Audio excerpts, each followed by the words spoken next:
you nailed it. Have you nailed it? It's super easy. Right? We're so... Oh. It's that simple? Yeah.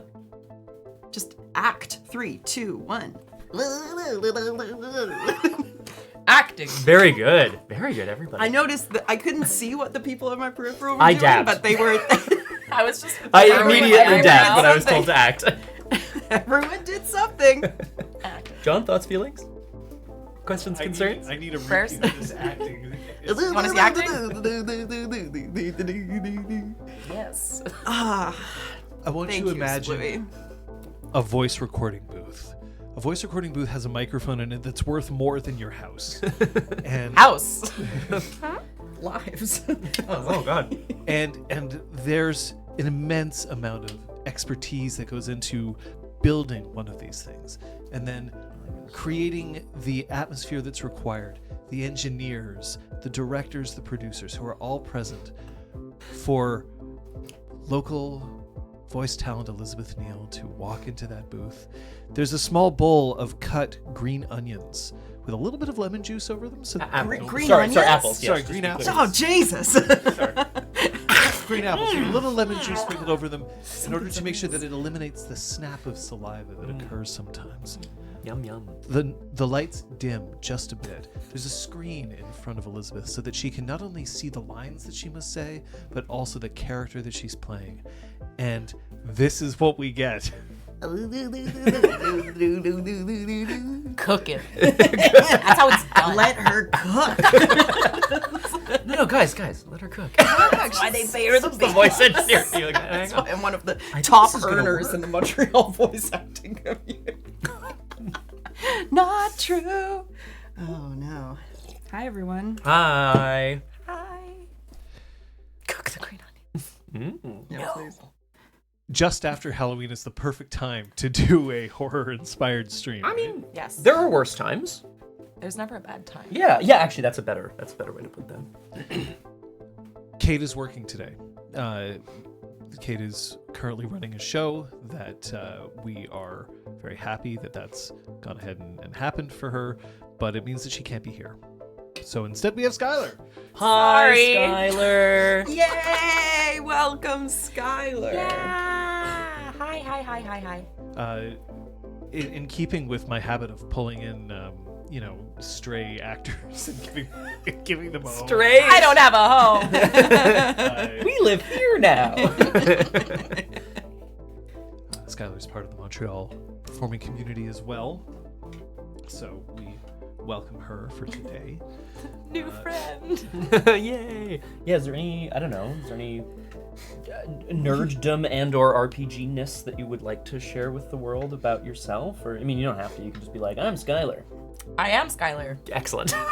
And? And Yes, and. this is my first streaming thing. So nobody make fun of me. They're very kind. Are they? Yeah. I can't speak for Captain's Bluey, honestly. I think he might make fun of Captain everybody. Bluey He tends to of make me. fun of Scott. Yeah, well. Ah, great. Usually. So you got a little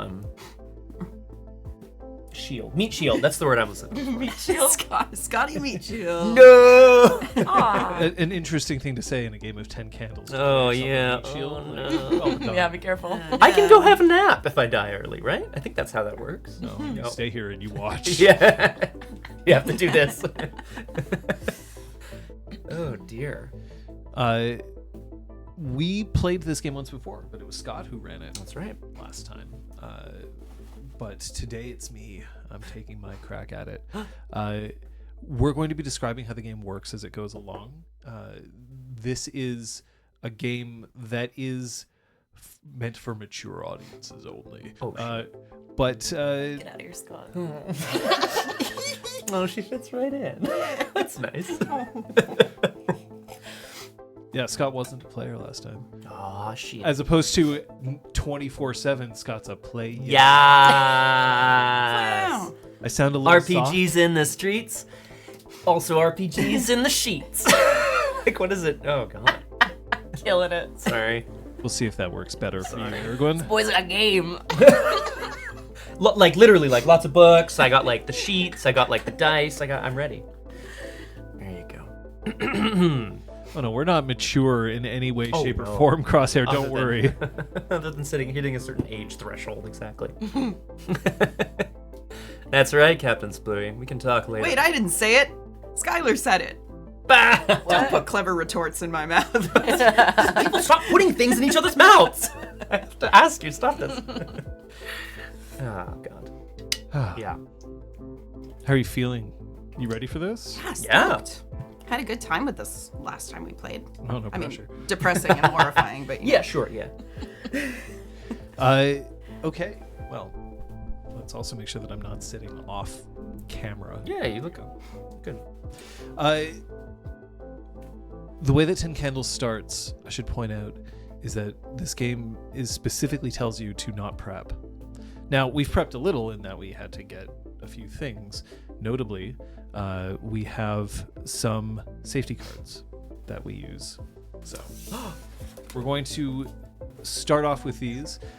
We use these cards to make sure that we can roleplay to our maximums without going over a limit. And you don't have cards.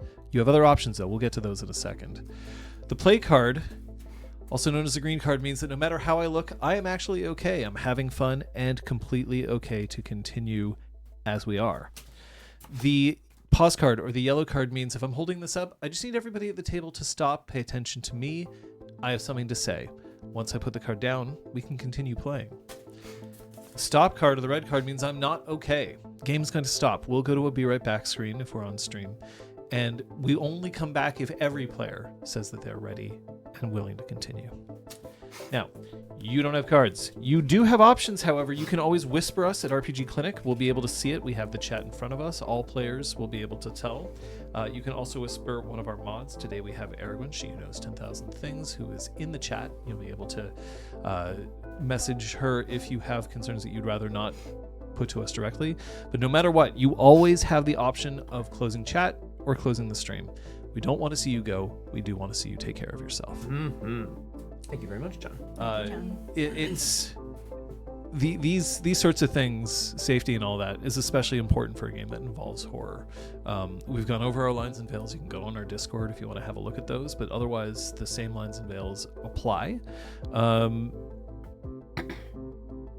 But it's been a while since we've played a straight up, I mean, look, Werewolf's a horror game. Yeah, super fair. In a bunch of ways, but like it's not the same as this game.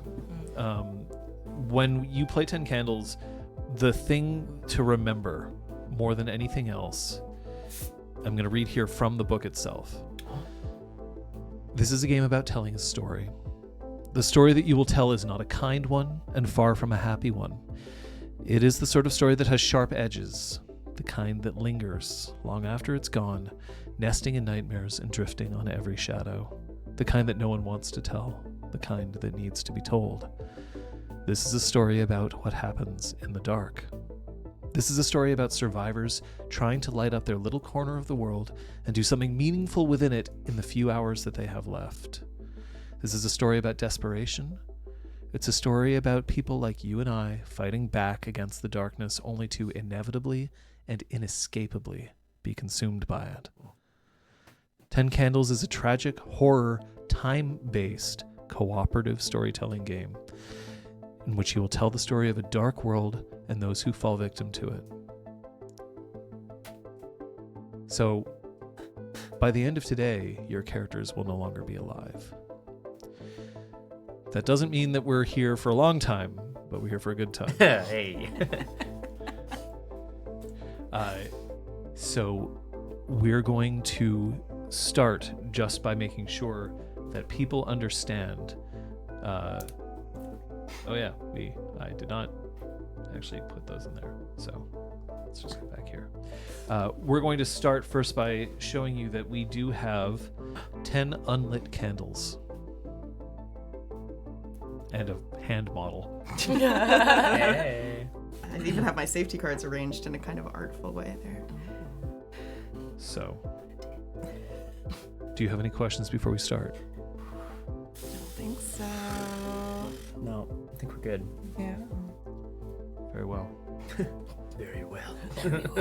No going back now. Light 3 candles at this time.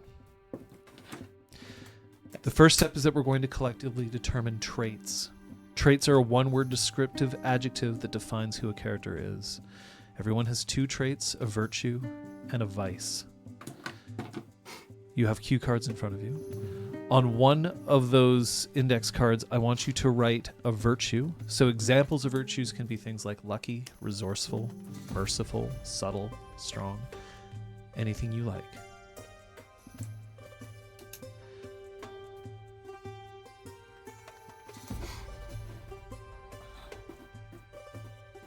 Once you finish writing a virtue, then you can also, on the second card, write a vice. Vices are similar in that they're one word. Examples can be things like greedy, naive, compulsive.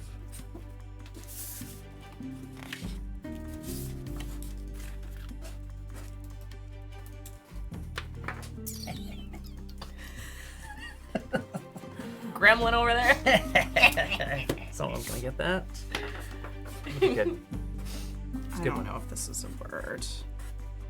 And yet here we are. You'll know what I mean. Right, that's a good exactly, Splooey. That's a good example of a virtue, right? So that what would be the corresponding vice? Is right? it a Horny. virtue? So horny for both. Horny for both. Sorry, I'm kidding. Destructively and constructively horny. Constructively. Destructively. Endless cycle. Okay, now I want you to pass the virtue that you've written to the player sitting on your right or alternately around. The virtue? Yeah, the virtue. Should it be face down? No, you'll be able to see them. And then your vice, I want you to pass to the player on your left. There you go. Skyler, do you want to let us know what your virtue and vice are? Yes. I am physically strong. And I'm arrogant. No, but what's written on the... Right. Oh, shit. Sorry. Whoops. That joke was foreseen. Elizabeth? I am empathetic and selfish. Well, Complex. then. Can't wait to Yeah, see you what got happens lots of here. layers, I think. Scott. Brave, but distractible. Feels... Yeah, I don't want to say that I'm brave, but this feels like me. Anyway, yes, okay. So you're easily distracted. Yeah. Okay. I felt the Scott's need to keep it to one word, fine. and Distractible then I is still- made up what? a word. That still works. I'm picturing Scott's character like running into a burning building to save a baby, but he's like, "Oh look, a kite!" Like, Is that a Renoir? I was going to say Picasso. Yeah. All right.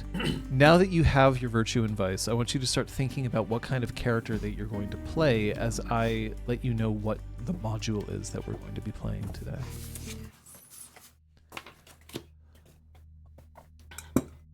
And in a first for me on this channel, I'm using a pre-written module that is included in the book. So, however, it will obviously change. On the dark side, you are astronauts aboard the International Moon Base Artemis. Darkness is a frightening thing when it means that your communications with Earth no longer gain responses, and your solar generators are suddenly without fuel. Without the sun, Artemis is dying. Alone, that would be enough. And then they came. One by one, crew members started to vanish. Auxiliary power is running low, but there's still enough left to launch the return rocket and head for home. Assuming there's a home left to return to. Either way, the lights have begun to dim, which means life support isn't far behind. You've got to get power to the rocket and get the rocket off Moon as fast as you can, but that may not be as simple as planned. Some sectors of the station are already without air, and the static-laced warnings of your fellow crew members over the intercom caution that there may be damage to one of the halls. That was the last you ever heard from them, but time is running out, and the station is dying. It's time to move.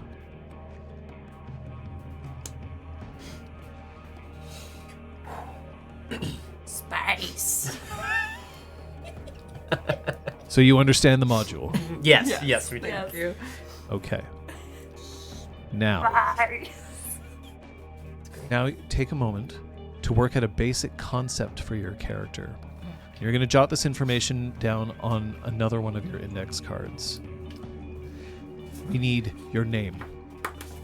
What's your name? What are you called? We need your look. What do you look like at a quick glance? 1 sentence is enough. And your concept. In a few words, who are you? What are you?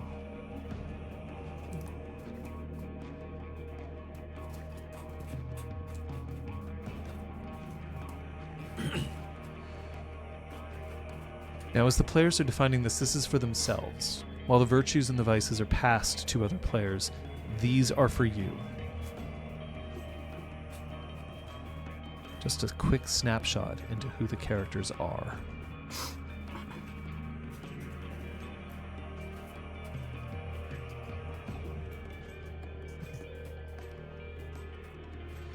Now, the interesting thing with the candles is that some of them are already lit. If a candle goes out, for any reason, the current scene ends, and we move on to the next one. And there are only 10 scenes in this game. I have a question. Yes. Would it be assumed we're all wearing spacesuits? All right. Maybe you No don't. one come for me with logic. Maybe you have spacesuits. Maybe you need to get the spacesuits. Maybe there are no spacesuits because the base doesn't need them. Fair enough. That's up to you. The thing is that if you establish that you're a spacesuit engineer, then you can reasonably assume that there are spacesuits here. Fair enough. We sent a spacesuit engineer up to the moon. No reason. Yeah. I don't know. Just wanted a trip. Which means that you should pay attention to the candles that are currently lit. They may be the first ones to go out. God.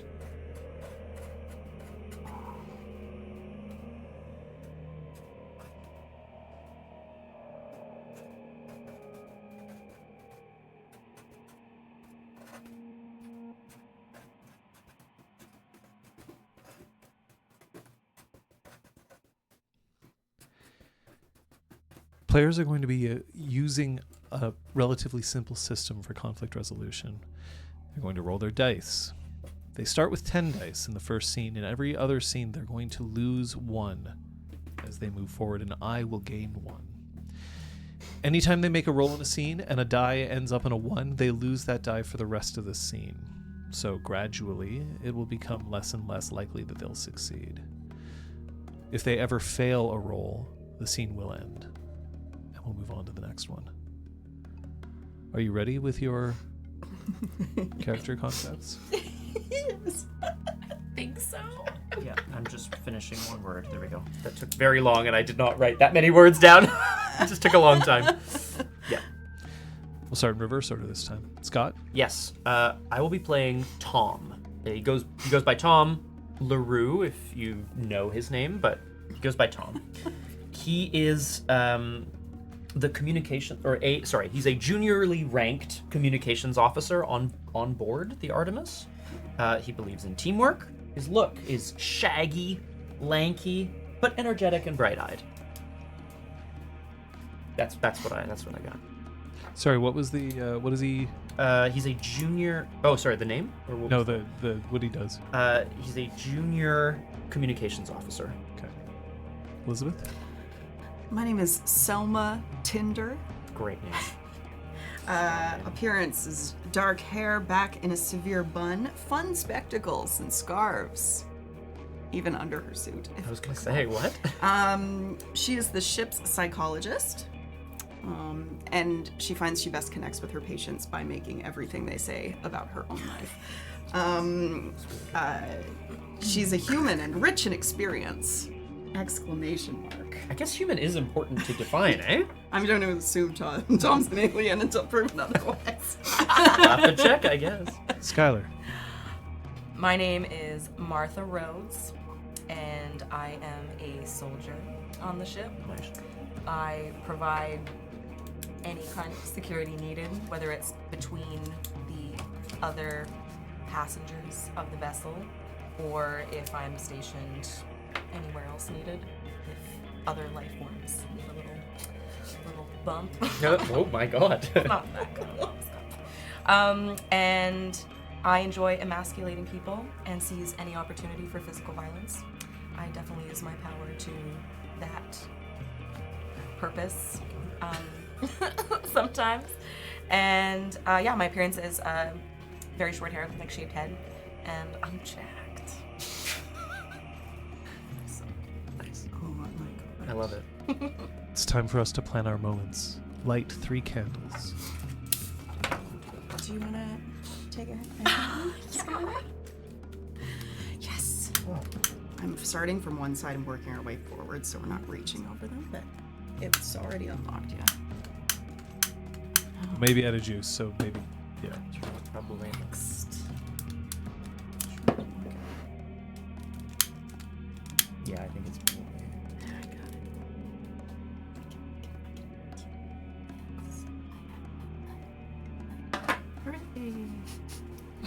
For those at home, Skyler just whispered fire, fire, fire really spookily. And I didn't cast a spell on anybody. Oh no. Here we're going to be developing what each character's moment will be. Moments detail a personal scene or event that will be played out for each character at some point during the session. Significantly, in living this moment, you may have a chance to find hope. You might find this hope in an act of heroism. Maybe it's in completing a goal, or it could be some other accomplishment. To establish a moment, you need to write down a sentence, "I will find hope," and then fill the rest in. They should encapsulate an event that would be reasonable to achieve and kept succinct and clear to provide strong direction to fold them into the narrative. They can relate to a goal your character has or an experience that you as the player would like your character to go through, and they are personal to you. Think of it as a scene where your character takes the spotlight.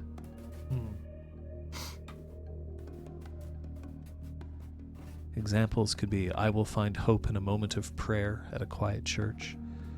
I will find hope when I find my sister dead or alive. I will find hope when the Fallout shelter's door closes.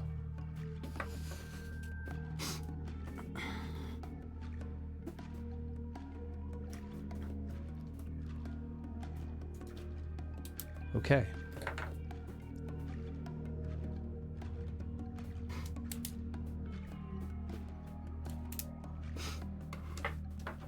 Elizabeth.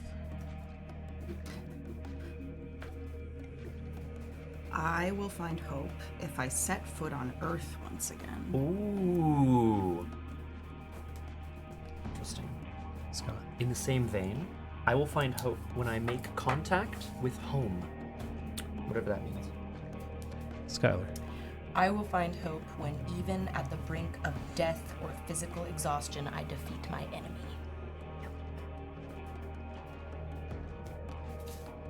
Light 3 more candles. Oh, I'd like to try and check. Squeak it up. It was working. Shit, yes, guys. No. That's fine. Try the light. Maybe one of those lighters. Yeah, spookies. At this point, everybody should have starting to get an idea of the characters at the table. Who you are, why you're here, what's going on. Maybe even the traits and future hopeful moments of your fellow survivors. Now, for the next piece of character creation, every player, including me, has one last index card. And on these cards, you'll create your brinks. Writing a brink is a lot like writing a trait, but instead of describing who a character is, a brink describes what a character is capable of. Rather than representing the character as they are, brinks are hidden traits which show what the character may become when pushed to the edge of fear, hopelessness, and desperation. When everything else has burned away, a character's brink is their last dark refuge. So, to create a brink, write the words, "I've seen you," and then finish. You will be passing this brink to another player. However, Scott, you are writing a brink for them. Okay. Okay. In writing a brink for them, You have to understand that you cannot give me a weakness, only strength. And you can feel free to define however much you want of them as you see fit. I will be providing a brink for Skylar's character, and it will be what they know about her. These will not be shared.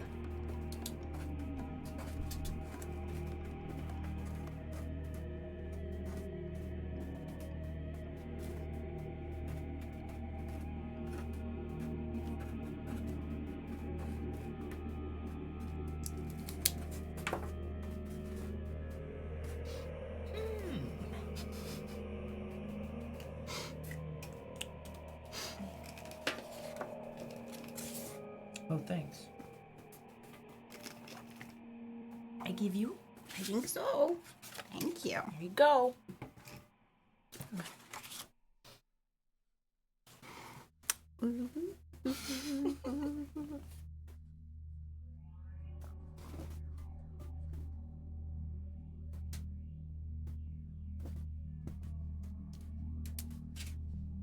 I think that defines a strength.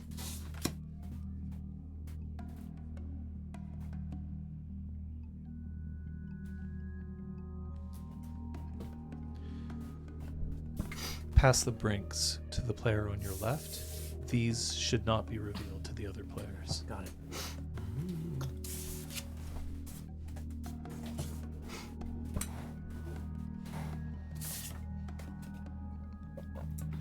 Oh.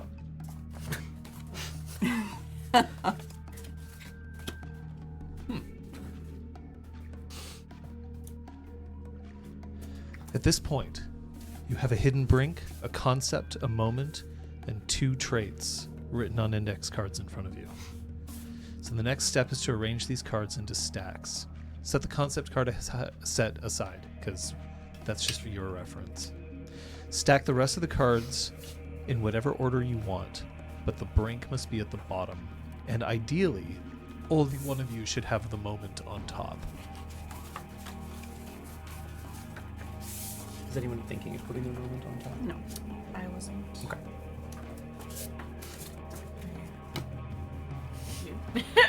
Take over for the team. Just checking. Just checking. During play, the only card that's active is the one that's on top, and the only one you can use. You can use these in different ways. For your traits, your virtue and your vice, you're going to be able to re-roll dice that have come up as ones. But you have to incorporate whatever your virtue or your vice is as a result. Mm-hmm. For your moment, if you succeed at your moment, then you will get your hope die. Fail, one candle will go out and will continue. And your brink you can use as many times as you succeed at it. You re-roll all dice when using your brink. But the instant that you have lost a roll with your brink, you lose any hope dice you've accumulated. One candle is snuffed out, and we continue. Okay.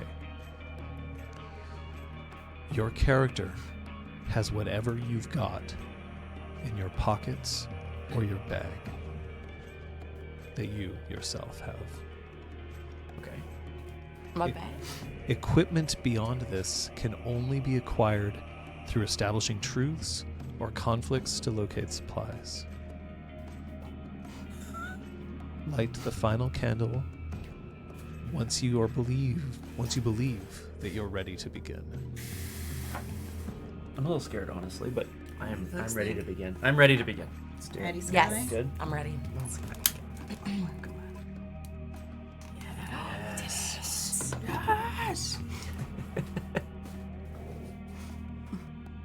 10 candles are lit. If at any point a candle goes out from now on, the scene ends, and we move on to the next one. In 10 candles, you will be dead.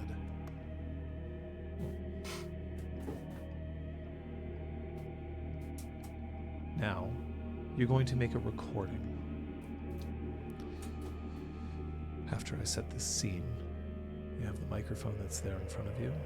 each of you will make one recording. You might call out to a family member. You might foreshadow your moment. You might request aid from whoever might be listening. You might just be saying goodbye. Okay? The moon station Artemis is falling apart. The last thing that any of your screens have let you know before they blanked out was that there was just enough life support left that maybe you'll be able to get to the escape rocket. But you also know, specifically you, Tom, that the rocket is currently not fueled. And so you'll need to be able to find enough of the fuel in order to be able to make sure that it can escape the moon's gravitational orbit and somehow make it back to Earth. Sheesh. The only problem is that you can't see the Earth. You can't see the sun. Everything is dark. It's not clear why the sun is no longer visible. That has not been made clear to you. However, you do know that because the sun is out, there are no photovoltaic cells absorbing energy at this point, which means that the only energy that you have is what already exists on the base. The base sprawls across 2 kilometers on the moon's surface. There is a way to be able to cut across from one end to the other. It's shaped in a U. However, that means going out onto the moon's surface, and without a spacesuit, that will kill you. The room that you are in right now is the crew quarters, which is not where the spacesuits are kept. The 3 of you have just come off a long shift when this started to happen. It's now been an hour since you last heard communication from any other astronaut here. One last thing. There is one research project that was being done here on the moon. That research project was an attempt to see whether or not a new form of energy could be harnessed so that it could rescue the Earth's dire dependence on fossil fuels. The research for that is available on the space station, but it will be a detour in order to get it. However, it's possible that if the space station loses its power completely, this information may be lost forever. Now, none of the 3 of you are scientists in this way, but you did hear that a breakthrough had been made just recently. This could be Earth's only hope, especially if there isn't a sun left.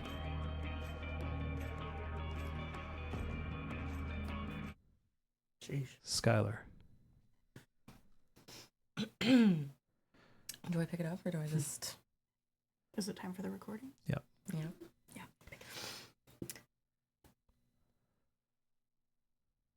My name is Martha Rhodes.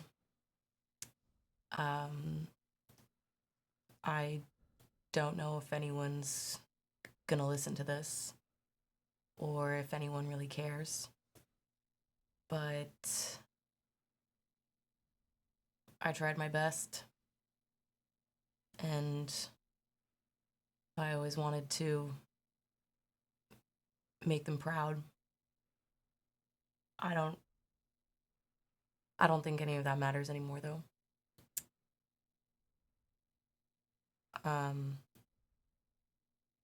I kind of just wish I could touch grass one more time.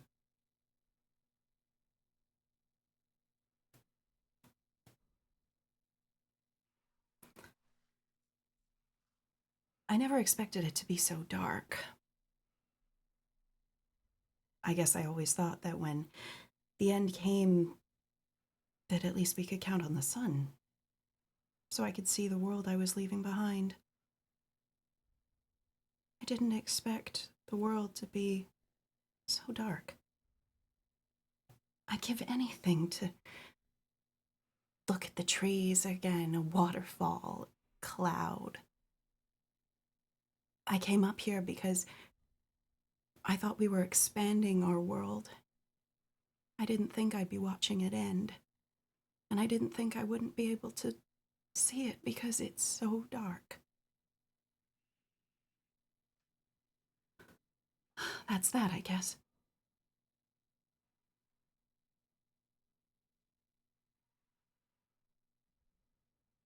This is Communications Officer Tom LaRue, junior rank, reporting in one last time. I don't have a status report at this time, unfortunately. But what I do know is that we're together. That's what I know. I think anything's possible if you've just got someone else that you can rely on, and maybe they can rely on you too. I really hope you hear that. Okay. Communications Officer Tom LaRue, junior rank. Over and out.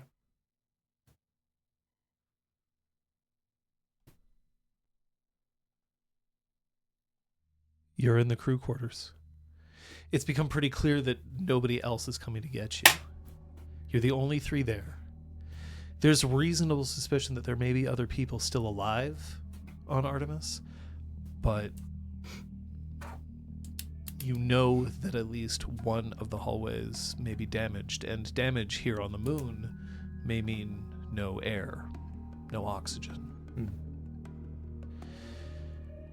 Surrounding you are the cots that you get to share, the individual small little lockers that hold just personal effects. In fact, no tools are allowed to be brought back to the crew quarters. Damn. What are you going to do?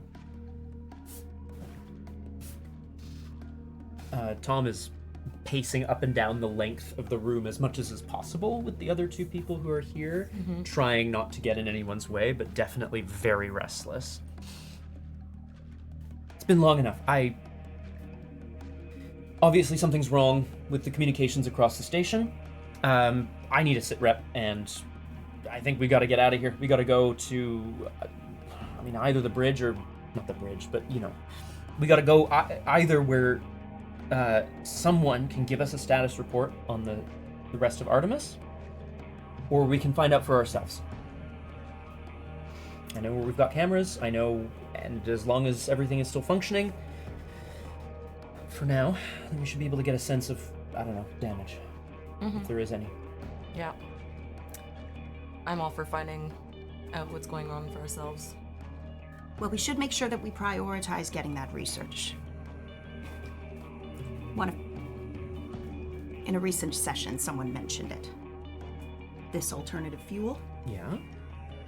We need to prioritize that, right? We need to bring it back to Earth. Tom looks like he's gonna say something and then does not.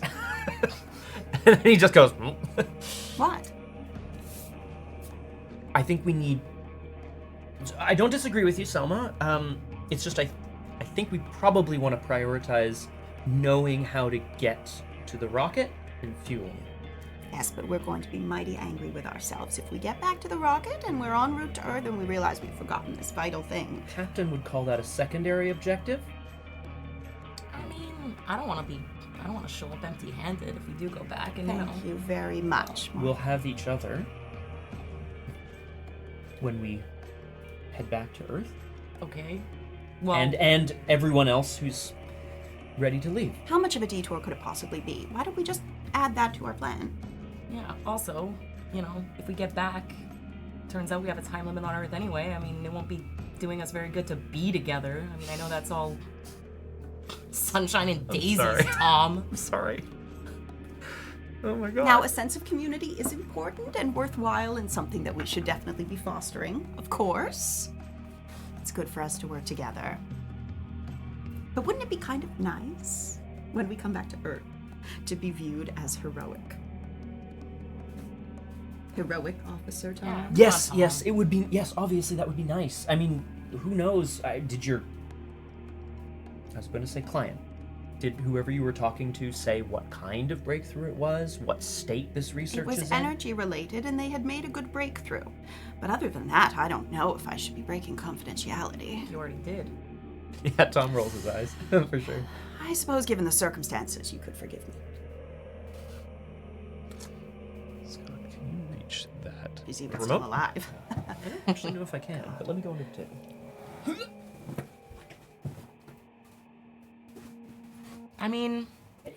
if we don't know where the research is, it could even be on the way, you know? Yes, that's true.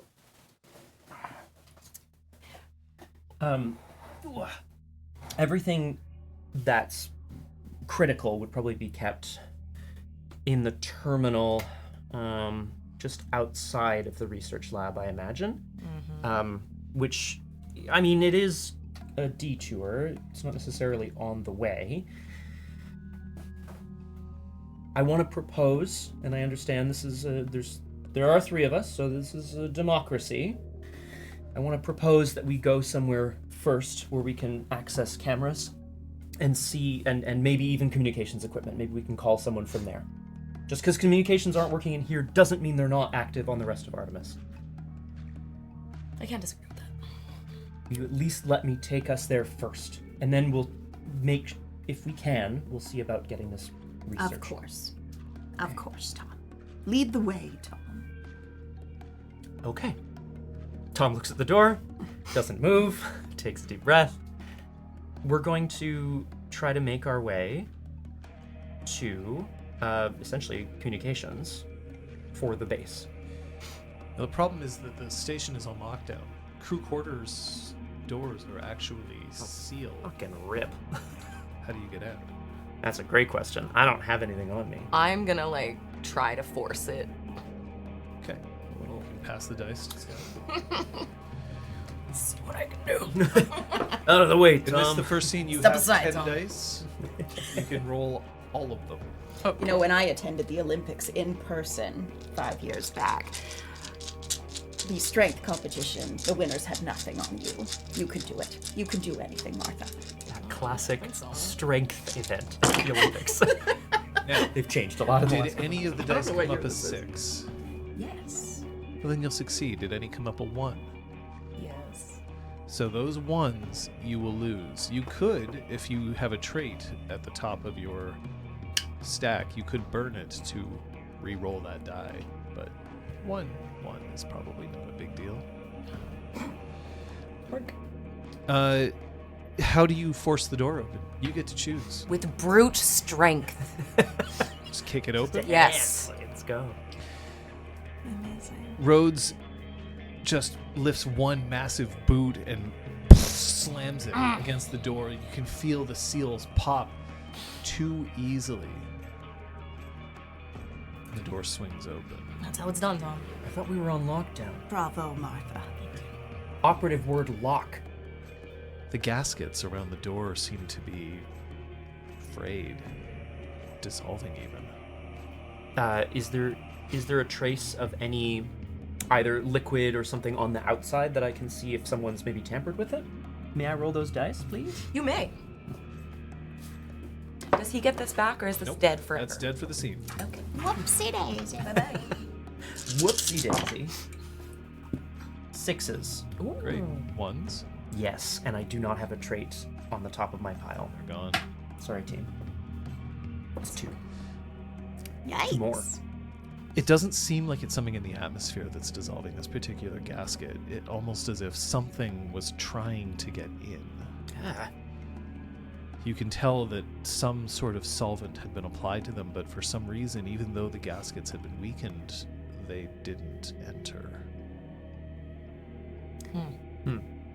What do you see, Tom? I don't know exactly. Looks like maybe someone was trying to get in, but that doesn't make any sense. They would have just, well, communicated. Wouldn't we have There heard is that? You should have actually described it, not me. I suppose, yeah. But no, but that, well, I will. Are you comfortable with that? You can. Yes, I am. Okay. Thank you. In fact, actually, John, if I'll just take, not narrative control per se, but like just to add a detail there, there's some sort of way of seeing through the door. It's not perfectly opaque. So in fact, yeah, if someone had wanted to get in, they could have tried to signal to us from the outside. Oh, yes, we would have easily seen them. Exactly. But we didn't. No. Just outside the crew quarters, there's a hallway. There's several other crew quarters, but all of those doors have already been opened. If you take a look, you can see that the solvent had been applied to at least half of them. There's a few information screens here that are flickering. maybe if you manage to get them some additional power, you'd be able to find out more about what's going on. But you know that the hallways from here leads in two directions, either one towards the generator or two towards the elevators that will take you either deeper into the moon's crust or up to the surface. Tom glances down the hallway towards the generators. Now, I know we just said communications, but I'm wondering if maybe... Look, I'm not an engineer, but I've seen the generator a couple of times. Maybe we can find a way to divert a bit more power where we need it. You know? Towards communications or then towards the fuel depot? I'm talking about using it back. Yeah. Mm-hmm. Oh. That sounds like a fine idea, Tom. Yeah, just pick a lane, Tom. Where are we going? Well, who died and made me leader? He You says it and outrank us immediately goes, oh god, for saying die. I'm sure many. No one is. No, they're all. We're all just sequestered. I wouldn't call you a leader. You just seem to have like the big ideas on where to go, you know? Just want to make sure I'm sure everyone else is perfectly fine. this is a highly unusual situation. They're probably locked in just as we were and didn't have anyone as strong as Martha to get them out. It's very weird, yeah. Tom indicates that a number of the doors have been opened. Well, from then the let's outside. go and get them. And she is going to approach one of Oh, the shit. doors. Yeah. Wait. And try to. Oh, What? God. Well, just be careful. Of what? If I'll someone- go first. God damn it. If someone was trying to get in from the outside, damn it! Come on, Selma. Head down, Tom. Where are you headed? We're gonna go check out what's in, like just take a peek on if any crew is around. Yeah, you mentioned, John, crew doors. Yes. Had been, some of which had been Opened. opened from the outside. We're or just taking opened. a peek in, I don't know, the nearest one. Yes. I'm gonna do like, one of these. Roads. Hashtag roads is Brave road. kick-ass roads. Yeah. Exactly, Crosshair. Hey, I don't want to be blamed when things go wrong. I got a corkscrew in my bag. I got these. Go ahead. God, someone has a goddamn bag. I only have 2 pens I in my have so pocket. I have much in literally my nothing bag. else. Oh my god. Nice. Sixes for days. Any ones? No, your lowest die Nice is a 5. job, That's incredible. Rose. 3 sixes. Thank you. I'm so strong. God, I'm just so strong. So strong. Why don't you describe what you find in Oh. one of the adjacent crew quarters? It could be a person, it could be an object, it could be anything you want. You have narrative control. So I walk in. I see in one of the cots what looks to be a sleeping person. And I approach them and start shaking them. What? What happened here? When he lifts his head off the pillow, you can see that it's Dr. Charles Langley. You know that he's a research scientist, but he's always been very coy about what he's been researching. Is this the guy?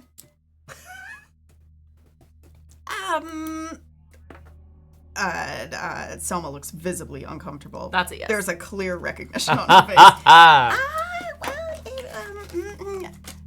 Hello, Dr. Langley. It is lovely to see you well. Dr. Tinder? We were, well, you see, I assumed that desperate times and everything, and this does seem to be a state of emergency, and I thought it might be a good idea if we could secure the research that you had mentioned to me in confidence, but it is... Why? Where is everyone? Well, we don't know. We just managed to break out of the crew quarters. Little Break- wins. Break out. Tom steps in and assumes a, at attention kind of position. Dr. Langley, the situation that we know is as follows. It is dark. We have not heard anything for about an hour. The station was on lockdown. We're trying to make our way out. And you slept through all of this. He's a heavy sleeper. There were 5 of us in this room. It's just me. They left me. Oh god. There were 5 of you? There were 5 of us. All scientists, all part of Project Lazarus. I am sure they're just fine, Dr. Langley. What? On what basis do you think they're fine? The basis of hope. I'm sure they're fine. I'm sure they are lighter sleepers than you, and they woke up and they could tell that everything was on lockdown, and they went to figure out what was going on. I should have woken up the instant that the lockdown was announced. Yeah. The alarms should have woken me up. What? Perhaps you were a very heavy sleeper. He doesn't seem convinced. No. On the making to look like Tom's pretending. He's looking around for traces of the other 4 people that were in this room, but I'm specifically looking for supplies. I am specifically looking for a communication device. May I have the dice, please? You and your communication style. I just want to talk to people. Oh, talk to us. That's the story, Liz. I'll learn to talk to you. Oh, thank God. There is a 6 here. There is also a 1. I'm gonna lose it. Bye-bye. What do you find? I find a relatively old school short range. It's the equivalent of a walkie-talkie. I don't know what exactly it would be. It's an audio communication device that would allow people to broadcast on the same band. It works. It has power, like it has battery, but it's just static for now as he flicks through the channels. But I'm gonna keep it. Dr. Langley seems distraught, but is trying to calm down using breath techniques that you taught him. Oh, quick Yeah. therapize. Sometimes we don't need to talk, we just need to breathe. I'm gonna feel your head, because if you hit it, you should. Do you feel weird? It seems to be a bit weird. Go right ahead. All right, I'm poking his head. Does that hurt? Let's find out. I'm not a doctor. But I'm saying it out loud. If it's all once, his head just falls Maybe you off. had first aid training. I do have first aid. That's training. true. That would make sense. You got a 6. I did get Yep. a 6. Yep. How is he feeling? Not great. You seem out of it. Like you're not, Still, What's the last thing you remember? we had been celebrating. Project Lazarus had a breakthrough earlier, and I remember we all went to the mess. Rogers found his gin, There it is. but I didn't partake. I had double rations of the chocolate cake that we have, and I had a wonderful fruit punch. Congratulations on the breakthrough, Dr. Langley. Whatever it is. Listen, Ensign LaRue. Ensign LaRue, we need to get that back to Earth. The only reason we didn't send it right away is because we needed to apply the proper encryption codes. If that technology makes it back to Earth, it could mean the end of war. It could mean the end of suffering. I understand. Dr. Langley, we'll do our best. My priority is to see if we can broadcast it back to Earth, of course, and then transmit it, I guess. And if not, we'll... Barring that, we will escort it personally. Exactly. I like escorting it personally. What's the next thing of being like, hey, we got this thing. It's getting it there, Then we should go. And he stands up and he... How easy, Doctor. Don't strain yourself. If we're all knocked down and they didn't wake me, then we need to go anyway. Here, take my arm. He takes it. He's waifishly thin. You're very classic kind of I spend way too much time in the lab, so I forget to eat. And when he takes your arm, he leans on you a little bit for support. Very nice. We're stepping back out into the hallway, Yeah. and we're making our way to the elevators, which will take us, hopefully, to communications. Okay, let's see if you can get the elevator to start working. Yeah, hell yeah. I mean, come on. It's a button. It's got power. Oh, God. Wait, where did all our dice go? Oh, right. Oh my god. Damn it. It's two ones. There's a 6. What happens?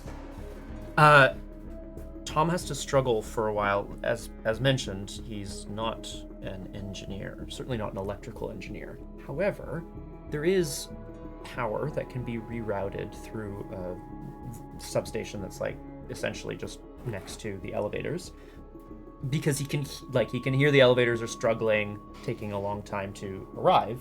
So he reroutes enough power that eventually it seems to power up. The lights come on a little brighter, and the doors open.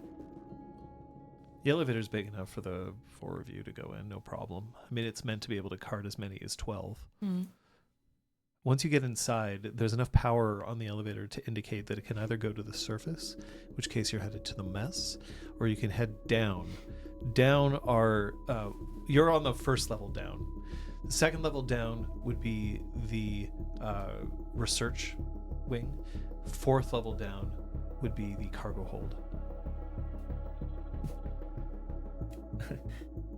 Anyone got anything they need out of cargo?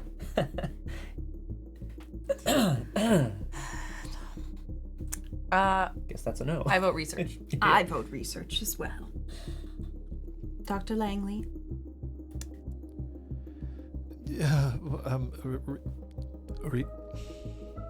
Research is fine. Tom is ready to take these. He presses the button. We're headed down.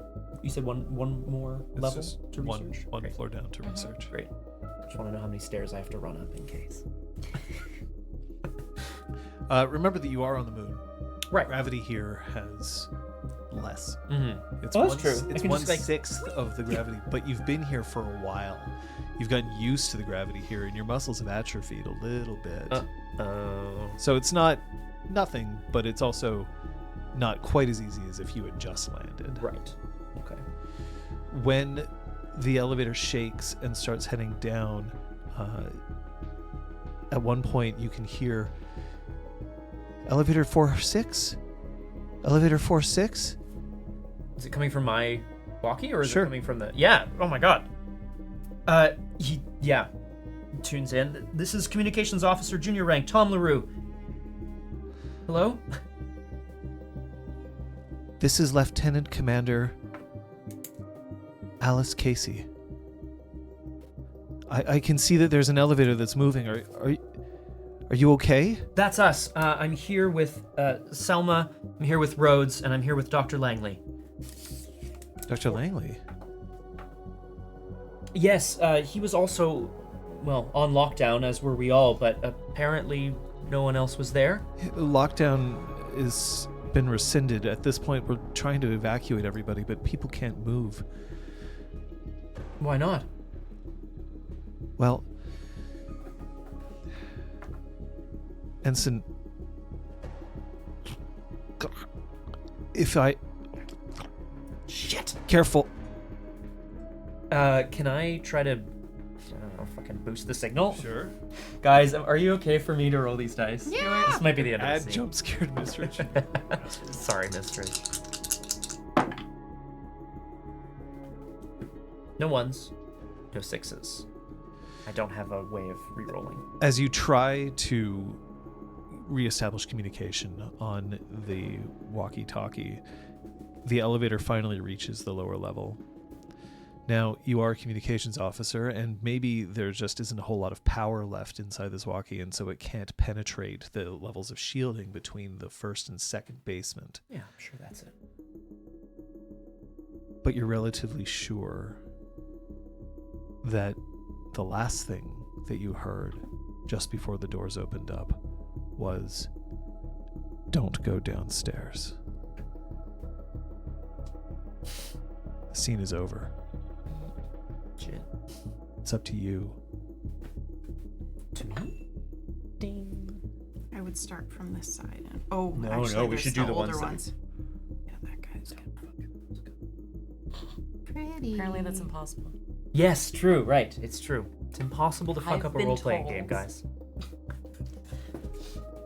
Because we're here to have fun. We're going to establish truths. For every candle that's still lit, a truth will be declared. The last truth we will all announce together, which is, and we are alive. But these things are true. The world is dark. No, that's 0. Okay. Okay. Dr. Langley knows his way around down here.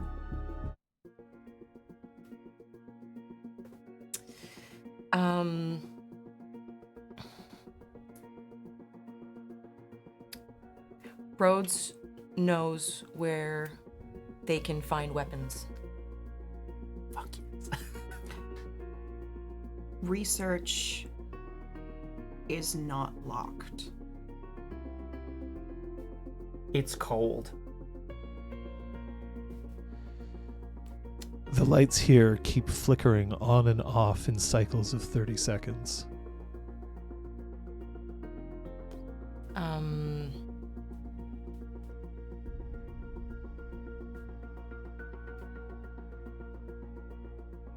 The air is very thick. There's a strange smell.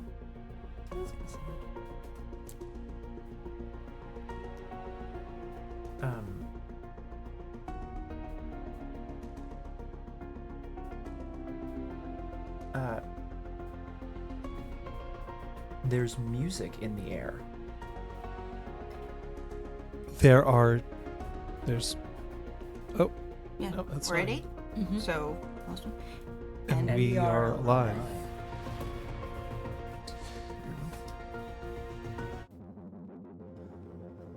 When the door opens up into the research labs, there's now one very large room. This is the room where the standard experiments are being held. These are things like hydroponics, medical research, all in one room because the commander of the research department thought that it was wise to make sure that everyone would walk past these experiments so that they'd be exposed to them, be able to give advice, thoughts. But right now, most of the experiments seem to have been destroyed. But there's another door, off to the end, one with Lazarus written across the end. It's about 200 meters to get to that door. It's a very large room. But you can smell something in the air. But shortly after the doors open, every light in this place goes out. 30 seconds later, they come back on. What do you do? Dr. Lazarus, what say we... Dr. Langley, what say we make for the Lazarus area? At the Lazarus area, there'll be some biometric scans that we must get through. An eye scan and a fingerprint scan. Once we're inside, I should warn you that the terminals there are somewhat finicky. We may have to reboot the server before we're able to get all the information off. It's approximately 5 petabytes worth of information. There used to be scooters, but I don't see any here. We should walk. Let's stay together. I don't like the fact that the power seems to be cycling the lights. Me neither. I think that would be one of the last things to go. Does anyone else smell that? Yeah. Yeah. Return one of those dice that you have there to the pool. You'll get 9 dice in this. Does it always smell like that in here? I no longer have a sense of smell. I'm afraid. I don't smell anything. Would this be a new thing, or would I don't know. Would Selma remember from previous sessions him mentioning a similar thing from his experiments? Tell me about your home life. Well, I don't have a sense of smell. And What was that? Can we circle back? can we circle back to What a that? terrible roll. My god. No 6s. And do, 2 do you ones. want to re-roll your ones? Do you have something that can do that? I could give selfish. All right. You can Wise burn. words. It seems Yeah, done, right? yeah, Like, yeah, You can burn selfish to re-roll your ones. I will- You'll have to work in your selfishness into this, Okay. or I will. Do I re-roll first and then work it in? Or do I do Yeah, first you're gonna re-roll, but first you actually have to burn. Thank you. Oh, yeah, let's go.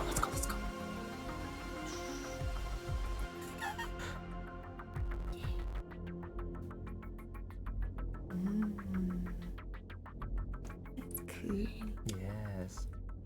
I think you can probably leave it and I'll I cover it know, up. but I just wanted to see the word selfish burn.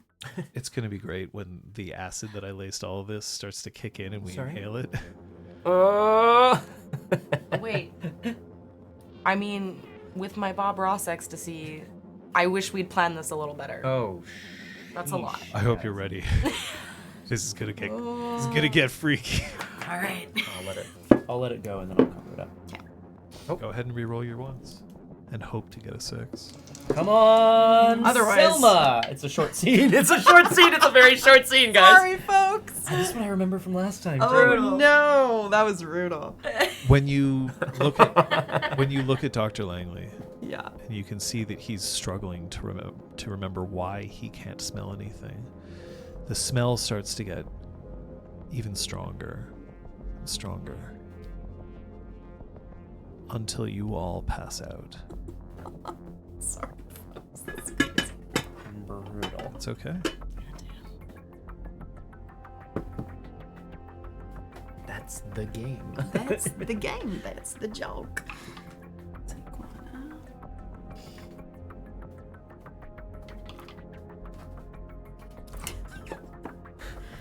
You should roll. out. Good scene, all. Uh-oh. Good scene. These things are true. The world is dark.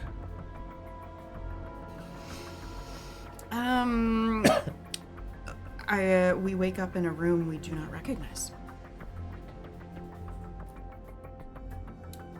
There is a hum coming from somewhere in the room. There's something else other than the 4 of you that's alive in the room, and you cannot see it.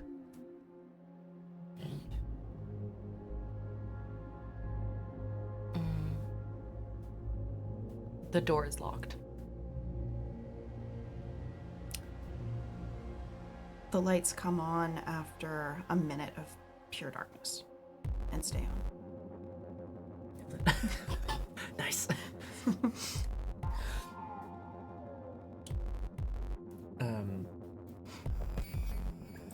Dr. Langley can no longer walk on his own.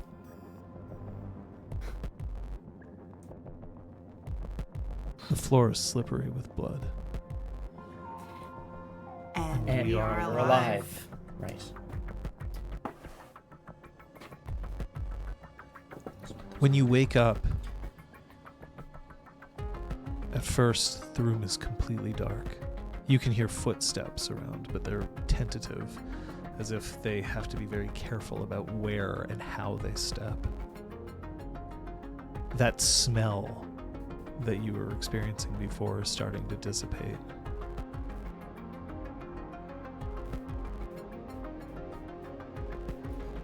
I'm gonna, seeing that it's pitch black, Tom is going to reach across the floor. He's lying down, and see if he can feel anybody else around him. Who do you bump into? That's a good question. How about Rhodes?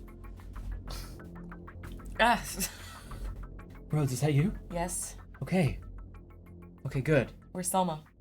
I don't know. Selma? I'm here. All right, and I'm gonna try to feel around to find you. Keep talking. Keep talking. Hello. I was just trying to recollect one thing that Dr. Langley had said about his childhood, and then everything went dark. Is that what happened for you? I was not trying to recollect something from Dr. Langley's childhood, but The room definitely went dark. You honestly think you can remember everything about me? I have a very good memory. If your memory was so good, perhaps we'd be in a different situation. And then the light is blinding. Ah! God! Dr. Langley is standing in front of a console where there's 3 screens and a keyboard in front of him. You seem to be inside the Lazarus room. I've never been in here before. This room is a little different. There's rows upon rows of what look like to be supercomputers. But one of the things that's interesting about this room is that it is in fact vented to the outside, which is why it's so cold in here. Possibly as a way to keep the computers chilly, but it's definitely too cold for you to stay here for too long without finding either additional warmth or to leave. However, the doctor is leaning against the console. You can see that his legs have had its skin and like the pants and the skin torn away as if he was frozen to something and he's pulled himself off it. Dr. Lazarus, what happened to you? Or Dr. Langley, damn it. Dr. Langley, what happened to your legs? You're responsible. The 3 of you passed out. I needed to make sure that you could get inside this room. As I was pulling you along, I managed to find one of the scooters close to the cryogenics laboratory. Unfortunately, the canisters no longer had their protective equipment around them. Someone stole all the thermalware. I brushed against it and I froze to the liquid nitrogen canister, so I pulled myself off as I was pulling you into the room.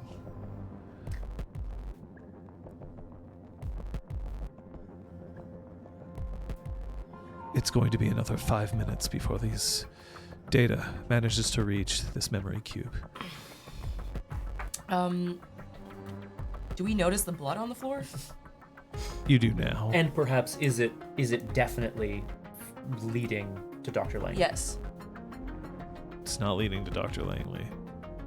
It's leading out further into the supercomputer stacks. Okay, I'm gonna look around for a weapon.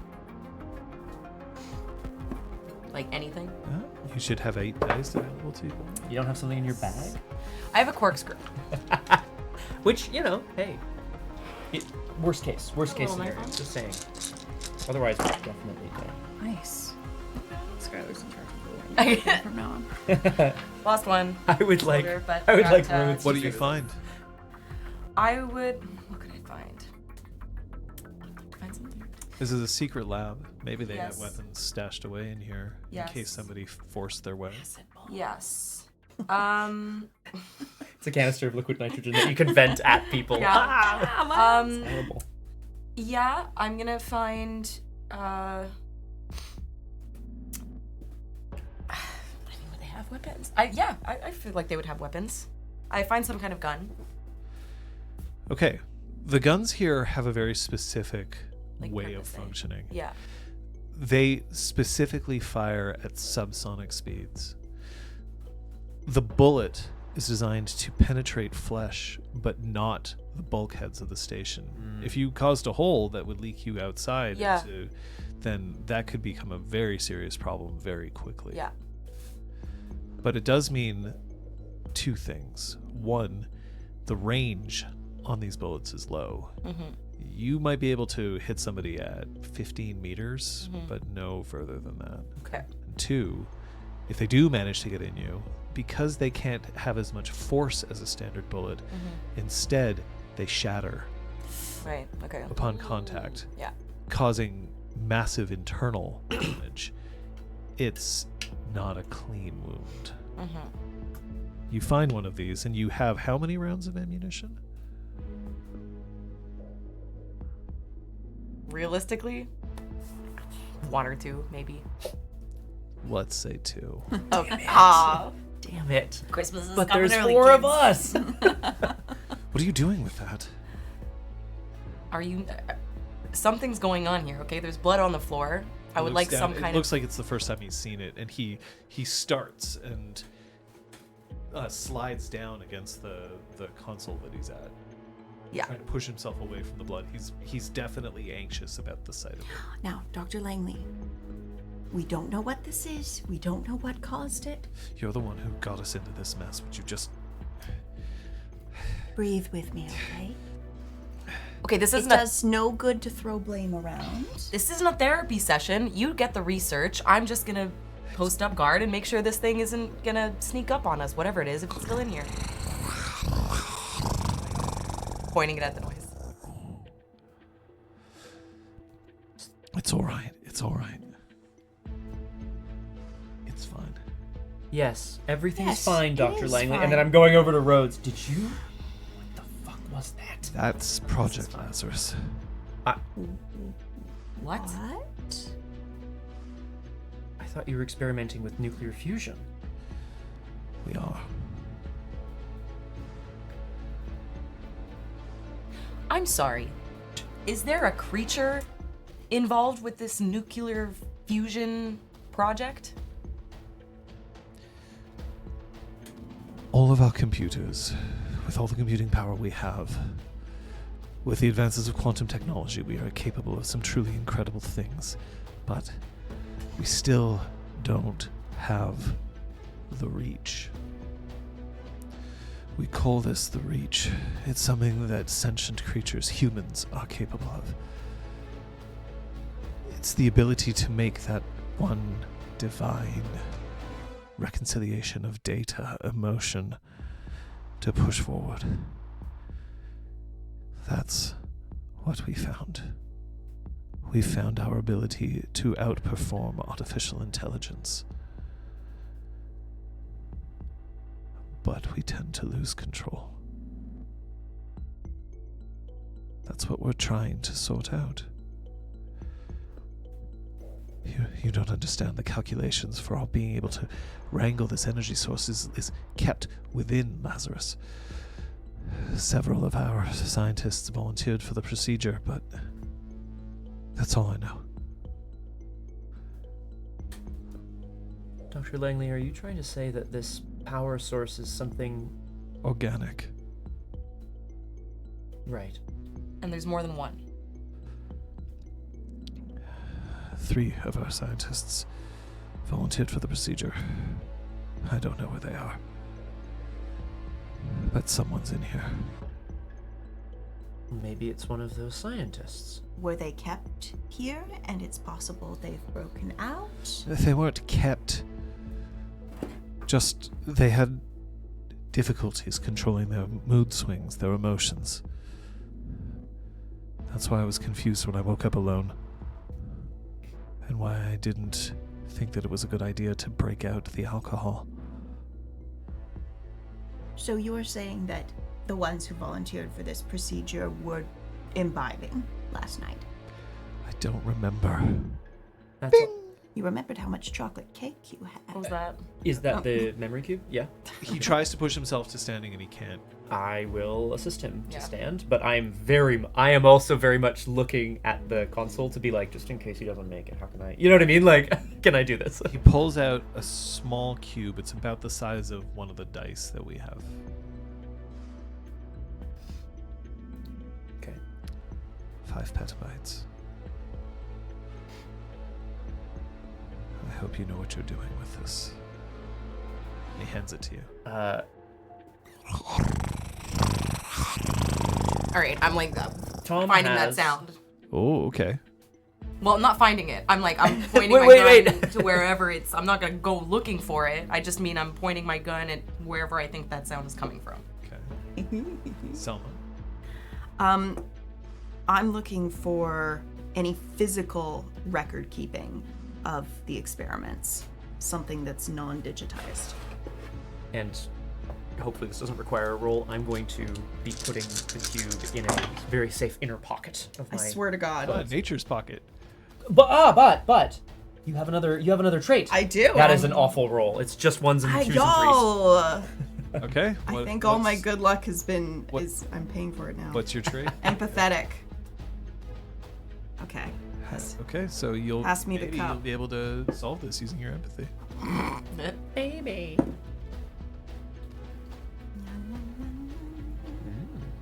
Smells pretty good.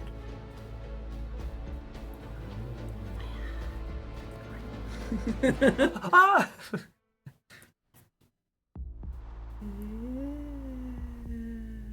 It is weirdly like ceremonious to burn a word. Mm, It is. isn't it?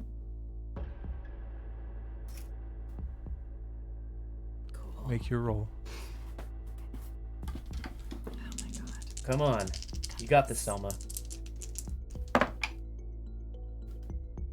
You do not got this, Selma. God damn it. It's possible that Dr. Langley has the information, that knows where he has it. You obviously spent a lot of time in therapy with him, Yeah. so you know how to approach him with this information. He's obviously in a lot of pain and he's overwhelmed, and maybe he'll be able to give you what he needs. But at one point, he tells you, there is research. We were instructed never to use anything physical.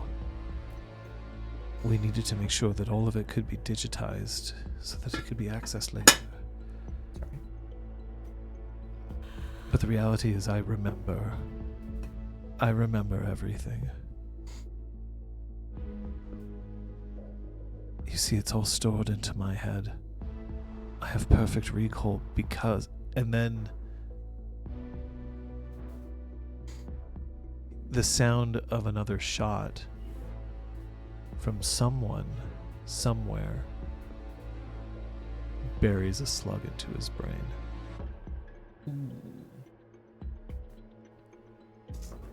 God damn it, Liz. It's okay. No more rolls allowed. You're doing great. I will point out just to Crosshair, we lost a candle while you were away, which is why it looks like there's one extra, but this is 3 down now. Mm-hmm. These things are true. The world is dark. Dr. Langley has a chip in his brain.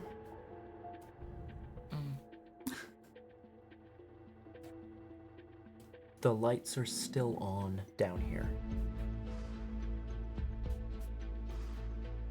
Somehow, the 3 of you have managed to make it back to the elevator.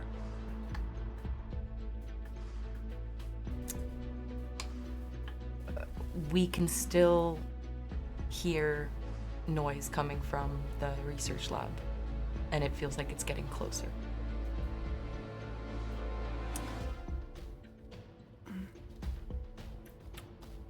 A voice comes through the elevator intercom.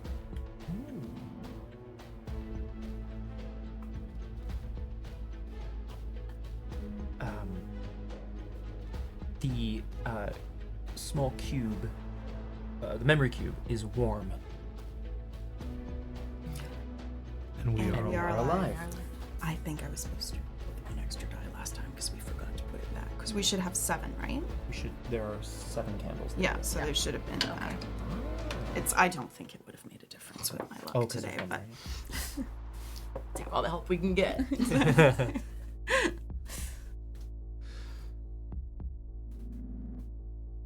When you return to the elevator, yes, you managed to close the door behind you for the Lazarus Project room, but who knows if that's going to stay.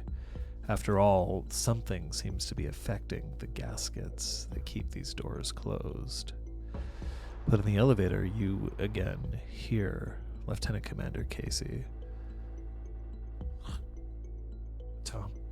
Tom, are you there? Lieutenant Commander Casey, we're here. It's the 3 of us. We'll... Tom, I need you to listen closely. There's no more oxygen in Sector 4. I can't leave this room. I'm not going to be able to stay awake much longer. We could bring you a suit. Tom, if you need to get to the rocket, you still need to make sure that there's someone left at command on Earth who can hear you. to guide the rocket in. Right. We'll make contact with Earth, fuel the ship, and we'll get out of here. I'm patching it to you now. Lieutenant Commander Casey, are you still there? Yes, Tom, I'm here. Good. If we can get life support back on in Sector 4, we'll do that. Just remember, all work and no play.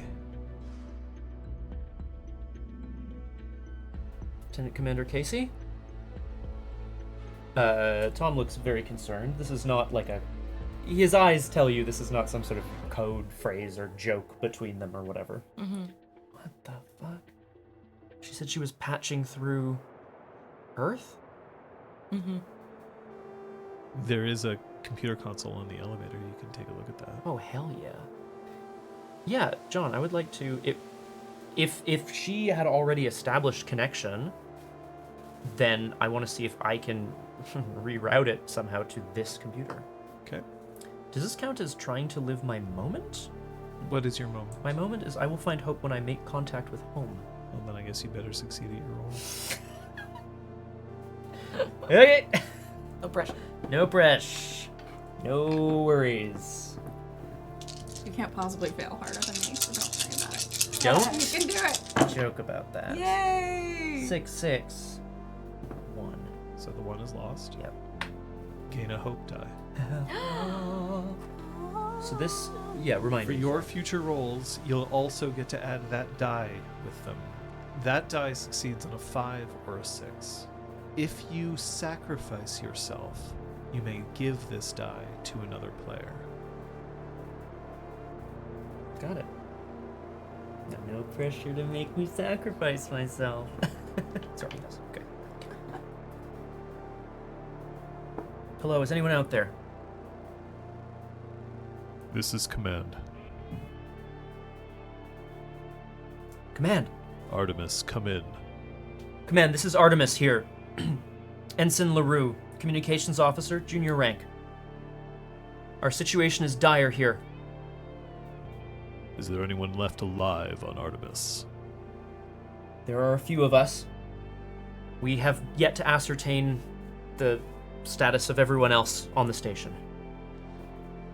Are you aware of the Project Lazarus? Yes. Yes, Command, we've already managed to upload the information. I have it here, in person. We're gonna bring it home, sir. Ensign LaRue.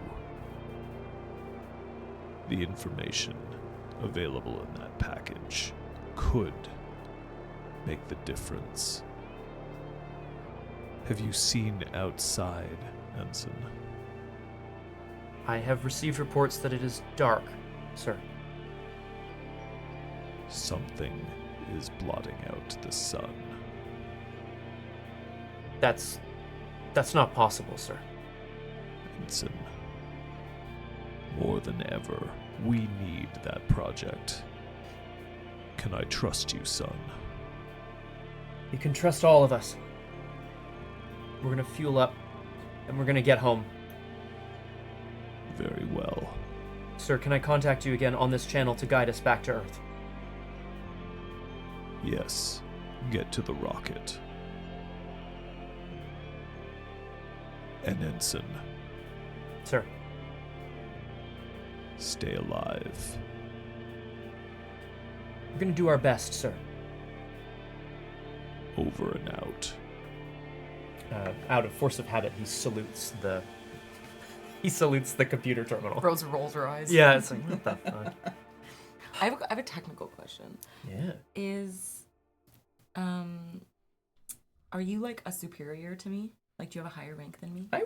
Yeah, I think so. A little bit? Yeah. You could establish that in the truth. Let's. Oh! I'll establish it right now. Let's go! Oh, fuck! Oh my god! She broke my fucking arm! He's an officer, so you are And I'm- likely enlisted or a non-com, in which Yeah. case he does outrank you. Yeah. Even though you may have more seniority, you may have Yeah. been here longer, you might be honestly way more competent than I he don't is. respect him. How dare you. But He's like, an officer, but he's an so officer, so I have to technically- like. Yeah. Yeah. And technically, so is Selma. Yeah. Although she's part of the medical corps, so she doesn't have command authority, but Yeah. she does carry a rank. Yeah. I think right now I'm feeling like, given the circumstances, I'm like right in that little in between of like being like it's survival mode, and like I could definitely kill either of you if it was like hand on hand. Yep. What? But Why is that Why coming don't up we now? unpack Well, where this experience? I thought so. Yeah. I'm just, just saying. Oh, Really comes down to it. just burning my moment, everybody. Don't worry about it. But given the chance that like we might survive this, I think I would still respect your authority in this given moment. Well, and now I'm the one communicating with Earth, so. Yeah, we get it, Tom. You communicate. God. You're in the elevator. You can go back to the crew quarters or head up to the mess. However, remember that on level 1 with the crew quarters is also the generator to be able to try and restore power to certain parts of the station.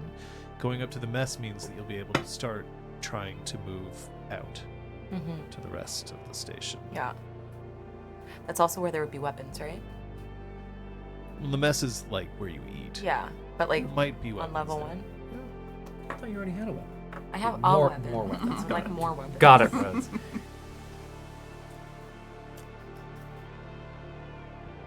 Where are you going? Okay. Selma is crouched over. I think Selma dragged Dr. Langley's corpse with him to the elevator, Why? and she's just crouched over him. Selma, I failed him. you didn't fail him. You didn't shoot him in the head. Who did? I don't know. But I don't want to stick around and be next. So can we please get out of here and go find some more I'm weapons? pressing the button to take us up while this continues. Is there anything that we can do for him? No. He's dead. I don't. But what if reach? What if the research can actually push people past death? We should bring him with us. We can't just leave him We would have to here. know how to implement it. Also, we don't want to be doing that. We're going to bring people back from the dead now? Are you Oh yes, sorry. We're headed up to the mess. the elevator? I'm like pulling Selma away The from elevator him. dings. You are now at the mess level, and the door's about to open. I have my gun ready. We should leave him. I know it feels like a personal failure, but it's not. Dr. Tinder, you did everything you could. No, I didn't. You The door opens. You see a cafeteria. Half of the cafeteria tables seem to have been split in half. The lighting here is constant but flickering. It's warmer up here. Maybe the air conditioning is starting to fail. You see that the kitchen's over to the side, normally a place where people can go and grab something that's being provided by several of the cooks. The doors here are off their hinges. The fridges are still closed. The induction heaters that are available across the countertops, you can hear the clicking and whirring of them as if they're trying to work. Somebody's left them all on, but there's no cooktop on top. There are doors here that lead towards the command module as well as off towards what you remember to be a long hallway that leads to the place that brought you here, the rocket landing zone.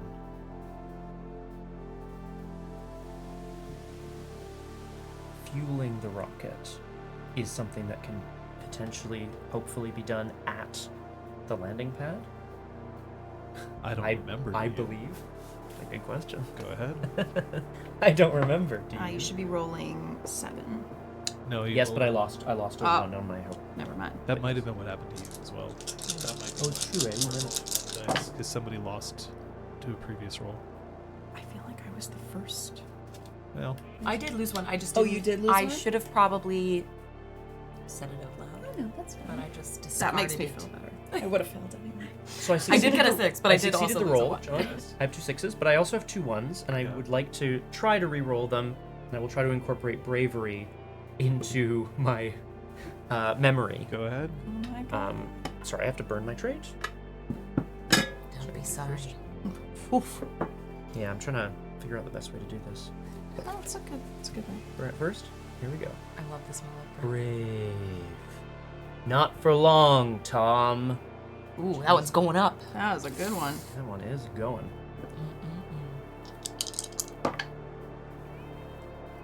Just 1-1. But you still succeeded. I still succeed. How many? I got 3. Oh fuck! Right. Okay. Right it's now yours. that's how that works.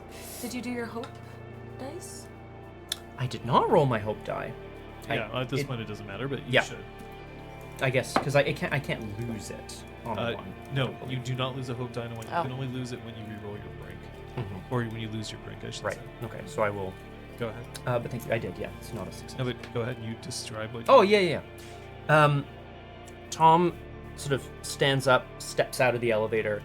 He's making his way confidently towards one of the doors that leads into the kitchen because he knows just on the other side of that door there is a map of the station that's kept. It's private for the cooks. Not that maps are like a problem here or anything, but they have one there and he knows that he's seen it there. And it's one that he can take. So he's going to confront his fears that there might be something in that room, just open the door and take the map. Is there anything in the room? The clicking of the induction stove tops, I guess, is louder here. But there is nothing. There is the signs, as you say, of struggle, and there's very clear evidence that somebody was here recently. It still feels warm. There's almost maybe a smell in the air.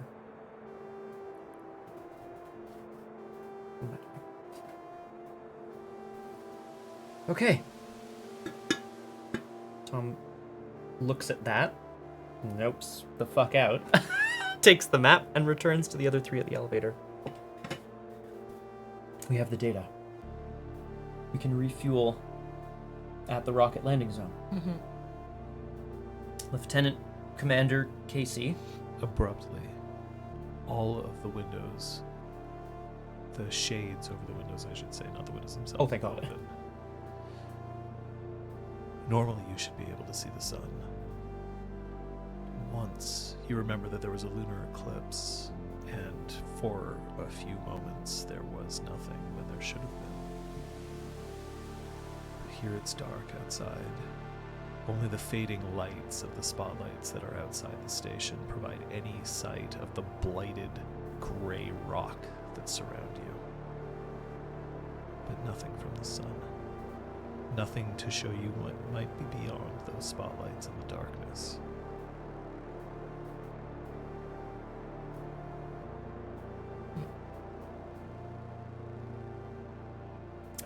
I vote we keep moving. We need to refuel that rocket.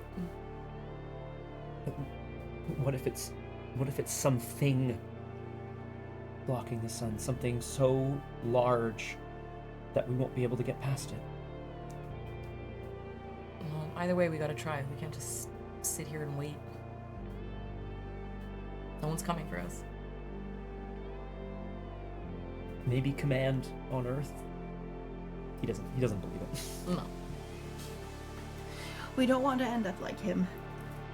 Not in the direction of Dr. Langley. Did you pull the chip out of his brain, by the way? I've stepped away, so what you do in the privacy of your own... She would have. I don't know. I don't want to roll Does she again. know that there's a The game has to keep going. I Do know. you know that there's a chip? This in his is brain? it. It's established. It was It was established. established. So, yeah. Now how? I don't... it doesn't- Do you, do all of us know? No, but maybe you examined his corpse. Yeah. You want to examine his corpse? You may roll your dice to examine his corpse. Come on. Here, I'll throw myself out the window and then you get a home. Better to do it now when you still have some dice left. Yeah. God damn, dude. No. Fair. Come on. Yes. Selm. Sorry, no, I won't. Don't Sorry, no, cheer. it's not you, Selm. No! This is so bad. At least I didn't get any ones. It's true. I didn't get any ones. Could have been worse. When you dive into his body, As one does. pulling it apart, flesh and bone. And you discover that implanted chip in his brain. There's a realization that one of you could gain the reasoning from Project Lazarus. But before its cost is become clear to you, the lights in the mess go out. So it ends the scene because I rolled no sixes, not because I rolled ones. That I didn't roll it. Okay. it's when you fail the roll. Right. By rolling no sixes, yeah, correct.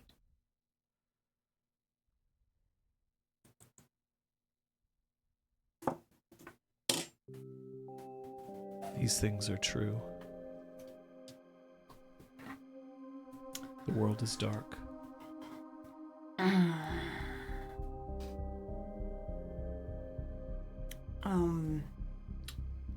We find fuel. Whatever caused the damage in the mess is on this level. The only room that you can use to get forward is the hydroponics bay, where you grow food.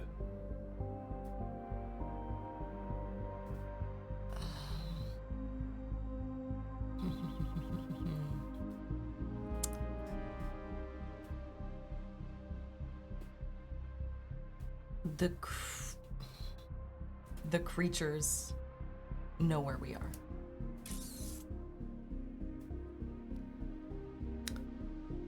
We encounter whoever shot the gun. Nice. And we are alive.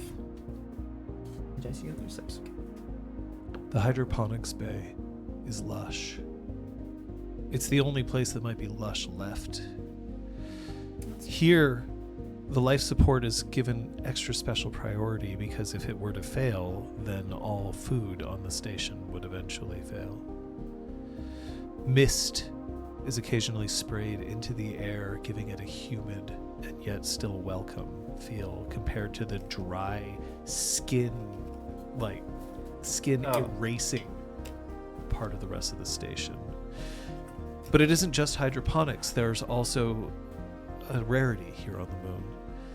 There are troughs in which some of the root vegetables are being grown for the first time on the moon in soil that has been imported from the planet itself. There's a warmth here.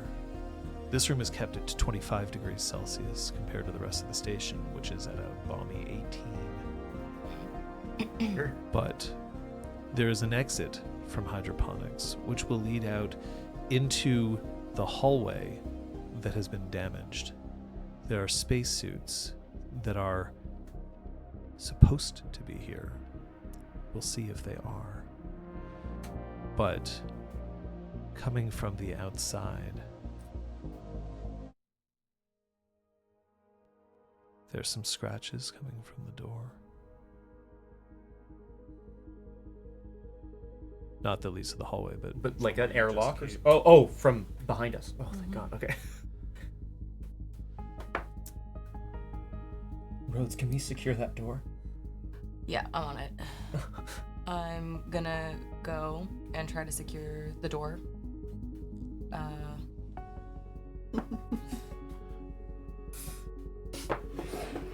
Gonna. you should have 6 dice. I do have 6 dice. 6 dice to roll. Secure our fates. Yay! Okay, not Yeah. my best work, but Now it's those fine. 2 ones, you can burn your trait to reroll them so that you hopefully won't lose them. Will. Okay. Yeah, you'll still succeed at your action. Yeah. Go She ahead. wants to burn paper. I want to burn some paper. People gotta burn some things. Gotta burn some. That's the game. Ah! So what are you burning? Arrogant. You can reroll your dice. Arrogant. I would let it burn instead of trying to put it out. Yeah, I'm just The getting it out smoke of will the... just get. Right, of course. Now you roll look your like a 2 witch. ones. Just getting out of his face. Ooh, snake How eyes. do you like that? How do you like them Holy apples? Double sixes. So wow. if I roll 3 or more 6s, I get to determine what happens. But otherwise, Yeah, good luck. No. Yeah, good luck. She's How do you secure the door? That's me And using how the arrogant. specifically you do it arrogantly. Oh, I thought I just did that. Oh, okay. How do I secure the door arrogantly? It By just just has to come leading into, on. it just has to come into play at some point. Yeah. When you describe it. Yeah. I like. Selma's kind of there. I like do the classic like. Babe, Step aside. And then I go up and sort of like listen to where it's coming and like hold it with my arm. You feel a bump, Yeah. and Selma, you're pushed aside. You couldn't secure a door if your life depended on it. No. I tell you to like stand back, both of you. Her dejected gaze falls upon the chip in her hand, in her trembling hand. I'm gonna hold it with my arm, and I'm going to tell Tom to go get some supplies. Oh. To barricade the door. Yeah. Oh, of course, yeah. I want to know what Selma's doing first. She turns so that and attempts to be shielded from view from her compatriots. Uh-huh. She goes, at least I could do something right, and tries to plug the chip into her brain. Do you have a port for a chip in yes, your brain? I don't yes. know. Yes. You know what? The know the what? whole medical team does. She just puts it in her ear. Good enough, right? Well, dice. See if you can succeed at something. What's your moment is currently, right? Yeah, and we're nowhere near. So, if I may, I will find hope if I set foot on Earth once again. There is I don't have to be alive. There's literal Earth in this room they're from growing Earth. shit. Oh, it's true. You have to stand in a trough with some vegetables. But I feel like Someone's already on a weird path. I could see her doing that in some do kind you of. want to do that? still have to succeed at that roll, so it's a question that you can ask yourself. But Let's just see what happens first. And The I'll... chip? All right. the chip. Oh, thank God. Thank God. Y'all had no idea how badly I needed that Killed it. 6. All right, I will You lose take the out the 1. How many 6s did you roll? 1. Oh. Now, here's the thing. If I roll more 6s, you could seize narrative control by making it so that I can't describe what happens, but that will mean you'll have to extinguish a candle and make the scene move on. Oh, I don't want to be the reason we have to move on again. Come on. No, I like Okay, fine. I like this. I assume narrative control. No. Commander's in the house. What? The chip. What was that? The chip is made of such a delicate blade on one end, enough so that if you manage to press it in the soft tissues, it will just slide right in. Pretty nasty. It doesn't hurt, Selma. It's possible that nothing will ever hurt you again. Say. As you pull your hand away, you can see that there's just a little bit of blood, only a little, the equivalent of getting a paper cut. And at first, you feel no different. But then there's a question that echoes in your brain. Have you rejoined us? She tries to send a silent question back. Who are you? Okay. So while that's happening, Yeah, I have been ordered by the very dashing Martha Rhodes to go and find something to barricade the door with. Yeah, make yourself useful. Yeah, I've done so much. Okay. Toots. Maybe he likes it. go ahead. Let's see what the dice say. Yeah, I'm looking for large, bulky objects with which we can barricade a door. Okay. Sorry, I'm rolling my hope die.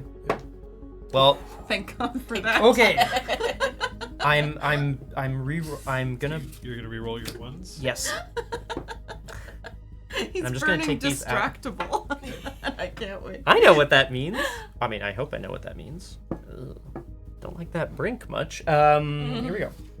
All right, yes, I'm burning my vice, distractible, to re-roll a couple of ones on this roll. Come here, you. Whoa, that is going up. Holy Yeah, shit. the trick is it's holding it a little longer in the flame than you are. Damn. All right. A 5 and a 6. So I don't lose these. How many? 2 6s total. You have narrative control. Let's go. Tom is on the hunt as quickly as possible for something large and bulky. Maybe some pots, maybe some... You are Maybe easily distractible. You see what I... he's managed to find some like large bags of essentially fertilizer, maybe earth as well, like earth kind of supplement. However, while doing so, a flash of a glint from the corner catches his eye, and he looks back and, you know, there's no emergency. He can drag these over in a second. No emergency. It's fine. It's just A pile, John, a pile of the spacesuits. A number of spacesuits have been thrown into a pile in the corner. Okay. They're glinting. So that's what he finds. But then he's going to drag he's distracted by that. Yeah. Whoa. In your head, Selma, you hear, does it feel like home? Yes. It does. There's a remarkable clarity. But I wish there were more lights on. I'm dragging bags of fertilizer back to... yeah, and I'm yelling at Tom, being like, "Today would be nice." It is I'm now, coming. It is now clear that something is happening because Selma. Selma is now basically just staring straight ahead and not moving. Okay, one thing at a time. Here. Rhodes, what happened? I found the spacesuits in the corner. Someone looks like maybe they put them on and then took them off and threw them in a heap. I don't know. It's... Anyway, sorry. Here, and he starts to sort of sandbag the door. Door essentially. starts getting slammed. Oh God! Oh my God! Okay, And we I'm, go like, faster. slamming against it. Yeah. Rhodes, I'm still holding it. You're holding it and throwing some of the bags in front of it. Bags Yeah. of shit on it. I'm gonna call out for Selma. Selma, help! Just at the same time, just to add a little doing, desperation. The call, I can hear it, but it sounds kind of like it's underwater. But I just start moving towards it. I recognize my friend. Oh, the call from me, The not call like from the you. call that's coming from inside the house. Not from the mothership. Ooh, guess what? You're burning your... And it's physically strong, and I'm holding that door, so Go ahead and burn. I got a plan. Oh no. This is good. I feel like It's working out. It's all coming up roads. Rhodeses, everything's coming up. Whoa, very nice. So strong. So I think technically you're not allowed to burn two in one scene, but I don't... yeah. Oh shit. Oh, No, I don't no, give no. a shit. Oh, it's burned now. It's fucking Burning burned. Take her that. character. Yeah, Stephen Dewey. Yeah. Sorry, we Add love that you, to Stephen my Dewey. arrogance. Thank you Yeah, we for this do. game. We do. Truly. Go ahead. Add this to Well, my it's a arrogance. 3, but I did Save get the 2 die. 6s. 2 6s. You have narrative control. Okay. Hold that door. Or do I want to open it and punch this little sucker in the face? You can. You I think you're allowed to do that. if you I'm want. going to do that. Oh god. No. Hello. Have you heard about our Lord and Savior? I'm So gonna I'm gonna open the door and confront this beast. So you open the Rhodes, door, no. and you see that there's somebody who's dressed in the same lab coat that Dr. Langley was dressed in. Yeah. He's got the gun that's very similar to the one that you have, and it's dangling Yeah. from his it's dangling from his fingertip, Yeah.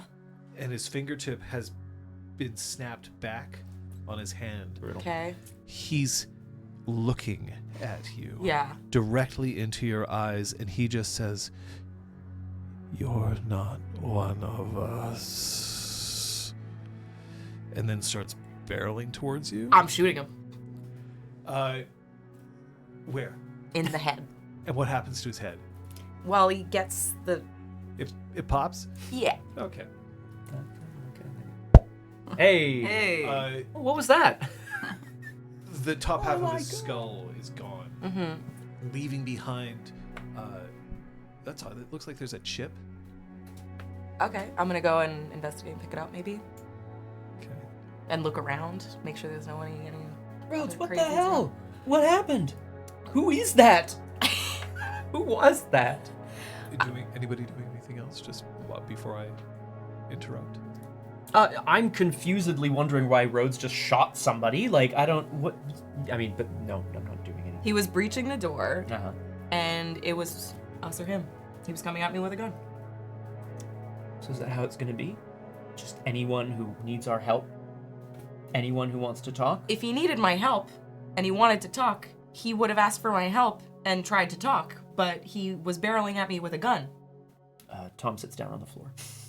Oh God! Buries his face in his hands. Selma? Selma is clutching her skull, trying to reconcile the truth that she's happy that Martha is okay and feels like a part of herself has been lost. Oh God! Sorry. Yep. That makes sense. Two truths simultaneously. Yeah. So you're investigating the corpse? I'm gonna investigate the corpse, yeah. It's on you. Roll those dice. Not my best work. Uh-oh. Not my best work. I'm relieved, to be honest. As you paw ineffectively at this corpse, I don't know what it is. Again, I'm not a doctor.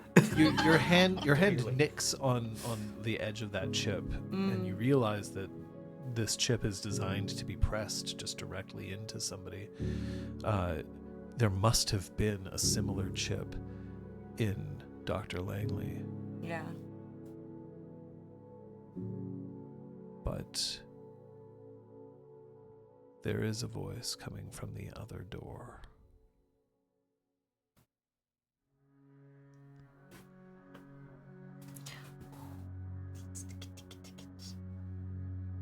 I'm sorry, I dipped it. No, it's okay. Careful.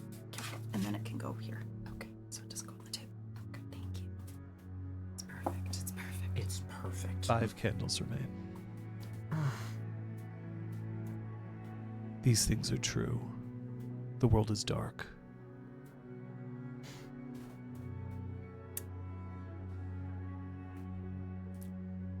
I feel no remorse for killing the scientist.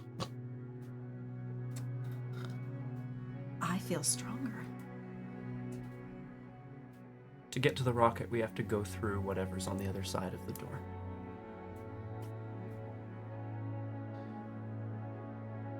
On the other side of the door is Lieutenant Commander Casey. And we are alive. Oh, sure. Yeah, we're almost there. Yeah. I remember the last time we played the end, the last 5 rolls real fast, Super yeah. fast, yeah. So here we go. And we have 5 there. Great. There's a voice coming over your radio. Beyond this hallway is the hallway that was damaged and therefore has no access to oxygen, but you can hear from the inside, I'm... Ensign? Lieutenant Commander Casey. Ensign, you have to come out here and help. He starts to walk towards the door that leads. Ensign, you need a suit. You need oxygen. Are you... It's What are the reserves? fully breached. In this hallway, there's nothing. There's just nothing. Lieutenant Commander Casey, is there anyone else with you? They're all dead. They couldn't get to suits in time. They're all dead. We may have enough. I'm coming to get you. And I'm gonna suit up, Me too. and I'm going to tell Rhodes, and I'm gonna tell Selma we have suits. I don't know how many suits we have. Go ahead and roll. Oh. Roll. You do have a hope die. Yeah. Yes, I do. Thank you. And may I have a reminder on how my brink works. You can re-roll all of your dice if you succumb to your brink. But if you fail, you'll lose your hope die, and the scene ends. Okay, no. I'm gonna roll first, guys. Don't worry. Oh no. Yeah. Uh-oh. I don't like the narrative implications of this. I do. You could just let the scene end. Yeah, but instead, Okay. I could not and succumb to my brink, maybe.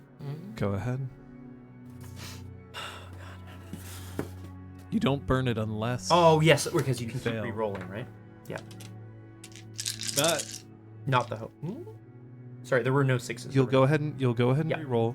But remember that you'll have to announce your brink at the end of this, whether you succeed or fail. Right. I feel like I've made eye contact with Selma because she knows. She knows. Oh, she knows. 2 sixes? A 5 on the hope die? Then you don't necessarily have to reveal your brink, but you do have to incorporate it into what you're about to do.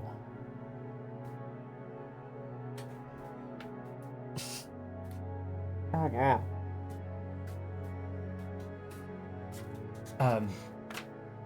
Seeing that there are... Okay, here's what I'm proposing for the table. Guys, let me know if we hate this. Seeing that there are only 3 suits, I turn to Selma. Rhodes and I are going to go through and suit up. She has a suit. She has to be Oh, wearing a right, suit. because otherwise she'd be Yeah. dead, right? Yeah, okay. Okay, so then 2 It's suits. only 2? 2 suits. Okay. This is my plan. Rhodes and I are going to go through. We're going to make sure that we can get Lieutenant Commander Casey back to safety. And then once she's here, we'll take it in turns to go in pairs. That way someone will bring a suit back for you. You expect me to believe that you're coming back for me? Of course. Why would we leave you behind? Because you've done it before. I don't know. You're still in narrative control. You can just leave. I don't know what you're talking about. Actually, technically. Yeah, I suppose you should. Am I in narrative control?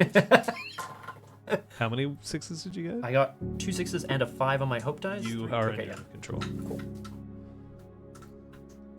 Dr. Tinder, I don't know what you're talking about, and I don't know what you think you saw.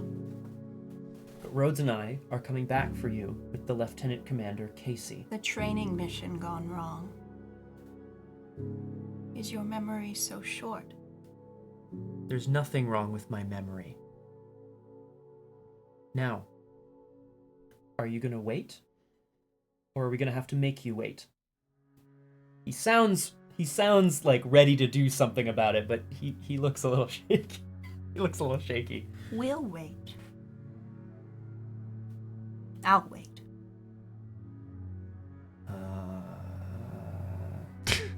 I didn't like that at all. Me neither. But you and Rhodes are going to go out? Yeah.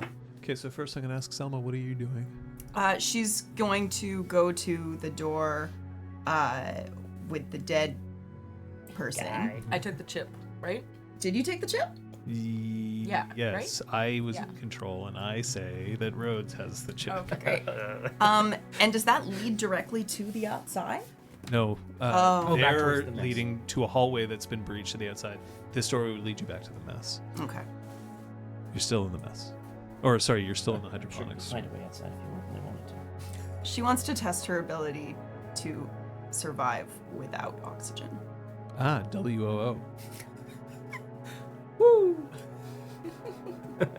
It's a So she's looking It's a Red around. Dwarf She's reference, kind of basically. wandering Oh, okay. for places that may have been breached. okay. Sorry. So she can Sorry. What? Look. Sorry, are you insane? Okay. Well, Let's find that oxygenless area. It's time for everyone's favorite game show. What is that? Yay! Oh. That's 1 6. That's 2 1s. okay. Well, those 2 1s are lost because it's your moment that's still on the table. That's right. You have narrative control. Past one door that isn't locked, but was airtight. just off the mess. She's taken aback by the fact that there must have been a breach somewhere in that room because there is no oxygen. She hurriedly closes the door behind her, and just waits to see if she can hack it, to see if she can survive. How long do you survive before you come back inside? 3 minutes. Rhodes, LaRue, That's us. as you get into your spacesuits and you manage to open the door on the other side, you see that there's a woman who is outside. She has the shield up on her spacesuit, and then realizes that there's no point because there's no sun, and she lowers it down, and you see the face of a together, like with it, but scared officer. Do you have a weapon? Mm-hmm. I show it to her. I'm the ranking officer. Yeah, I'm also looking at Rhodes expectantly. Lieutenant Commander Casey, with all due respect, Rhodes has protected us so far. We'll find another weapon. We'll make sure we're all kitted out. I very hesitantly, I don't like this. Oh, no. I'm gonna give you the weapon. She checks it for the one round that's left. You're intending to go to the rocket. Refuel. And take the information, the data, back to Earth. I'm glad. But it'll never get there. What? Wait. No. She's going to fire the gun. I'm gonna attack her, like jump her, and try to disarm her. What do you have? I will find hope when even at the brink of death or physical exhaustion I defeat my enemy. That feels like a moment. Go ahead and roll. Sorry. She's my enemy now. Yeah. Are you trying to live your moment here? You're not gonna everything. You have 3 dice now. Next Yeah. scene, you're only gonna have 4. And if you don't Yeah. try to, okay, so burn your moment. Yeah. Because it's gonna happen one way or the other. Yeah. Let's put that right in front of yours. Fuck it. That's the kind of attitude we like around here. Get out of here, Casey. You're going down. Lieutenant Commander, what the hell? Roll. We were rooting for you. We were all rooting for you. Did you fail? Yes. To define failure, really. Webster's dictionary defines failure as... Without air, there's no medium for sound to travel through. You don't hear the gunshot, but you feel it. Skyler, a candle, please. Yeah. God damn it. Get it. Ah, nuts. These things are true.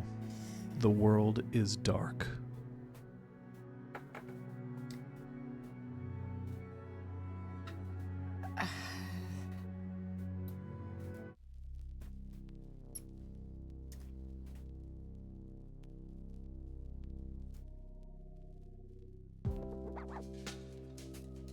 Tom can still move.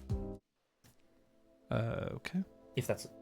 It's technically Skylar's Oh, I'm sorry. I didn't Oh. realize. truth to I'm it. I sorry. apologize. She was the one who failed. Ah, yes. I did fail. Even though I was told explicitly that I couldn't fuck it up. Two different things.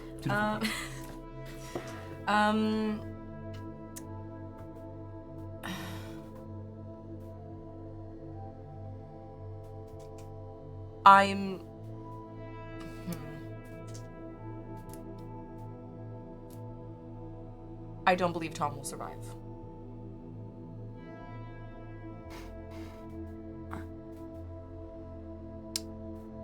the chip can save Tom.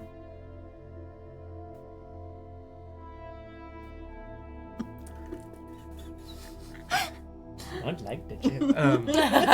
Not true. At what cost? Yeah, I'm gonna stick with my truth. Tom is still conscious. And we are And we are alive. alive. They're alive.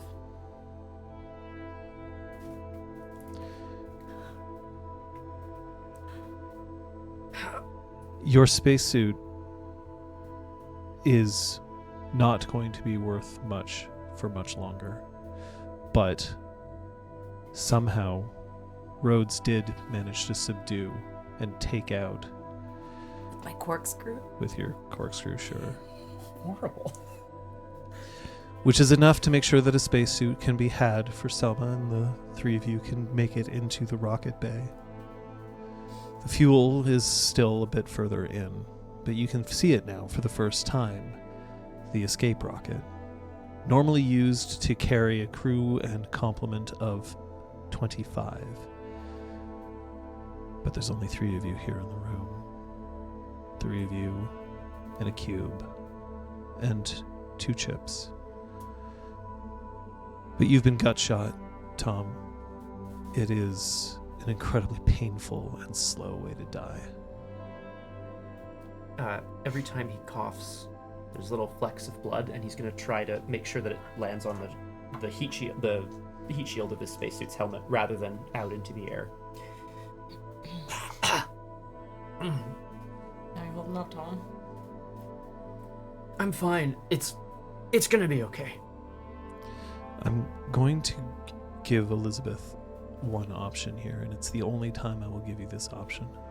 Maybe it will come up again, but I grant you the option to burn your memory now so that you have access to your brink. My moment? Yeah, sorry, your moment. Yeah. If you want. Yeah, Okay. I do want. Thank you. Yes, I do want. Because you know it's gonna happen. She knows. She knows. In burning this, you're admitting to yourself that it is likely you will never set foot on Earth soil again. I have a new Earth now. We have a new Earth now. Bro, it's fucking take her out, dude. Hey, Holy that was shit. me twice. Keep going. Thank you. I wanna... Just in case I'm too weak to communicate. This is the communication... he's going to describe what the communication module in the rocket looks like, and then he's going to give the cube to Rhodes. But you're not leaving me behind. Where's the chip? What chip? The chip you took out of that corpse. I'm gonna hold on to it. I'm holding on to it. We don't have time for this. Even if it helps him? How would you know if it helps him? We need to Turns fuel the people rocket. into monsters. It makes them strong.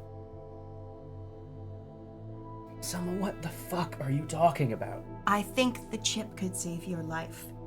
We need you to pilot the rocket back. What is We it? can't do it without you. He's not gonna pilot it if he's unpredictable and goes He's on not a going to killing pilot spree. it if he's dead. I'd like to take my chances with unpredictable. The lights here in the bay flicker brightly for a moment, and you can see that there's words printed on all of the concrete slabs that make up the launching pad for the rocket. It's tradition that when a crew complement comes in, they cast a new stone, and everybody writes their names in it. Most of the people who are here are back on Earth now. You cycle. People tend not to stay on the moon for longer than a year. But maybe you see some names that you recognize. Mhm. Perhaps friends, family, loved ones, they're all back on Earth, and maybe they're fine, maybe they're okay, but maybe not. The world is dark.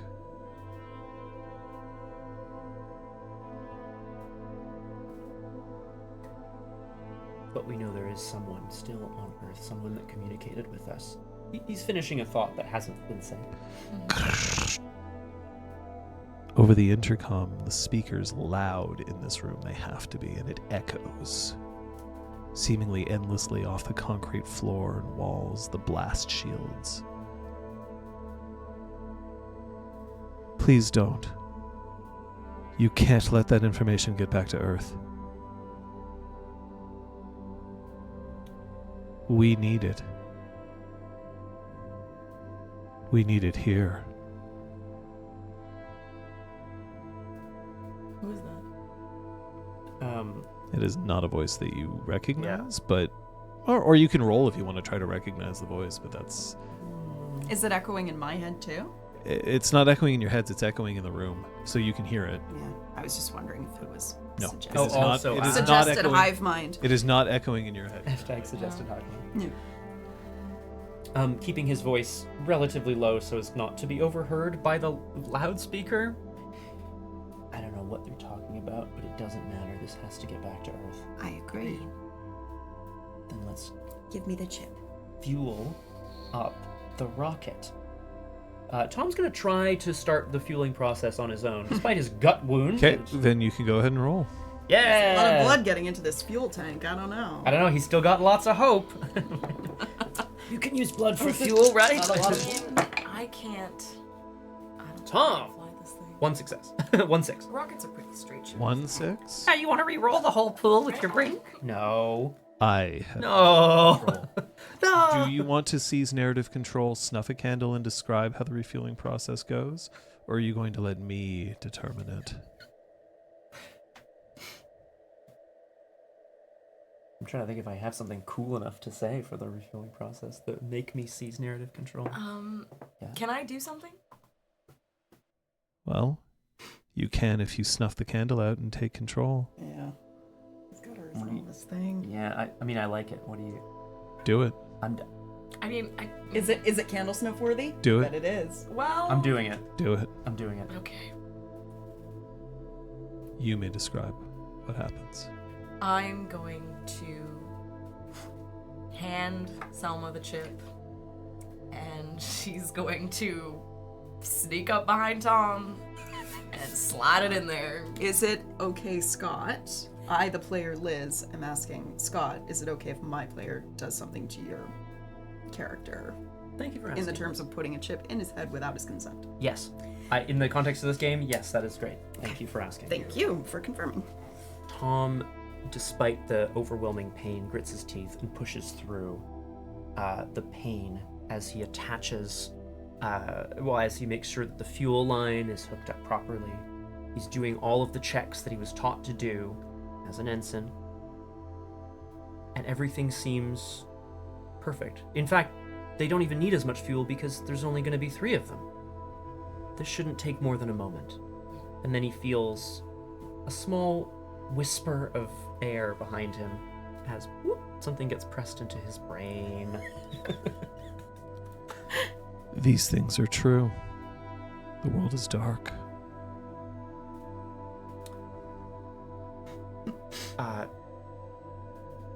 Tom's wound stops bleeding. There are several alive on the ship. And we are We alive. are alive. We and they are alive. Us.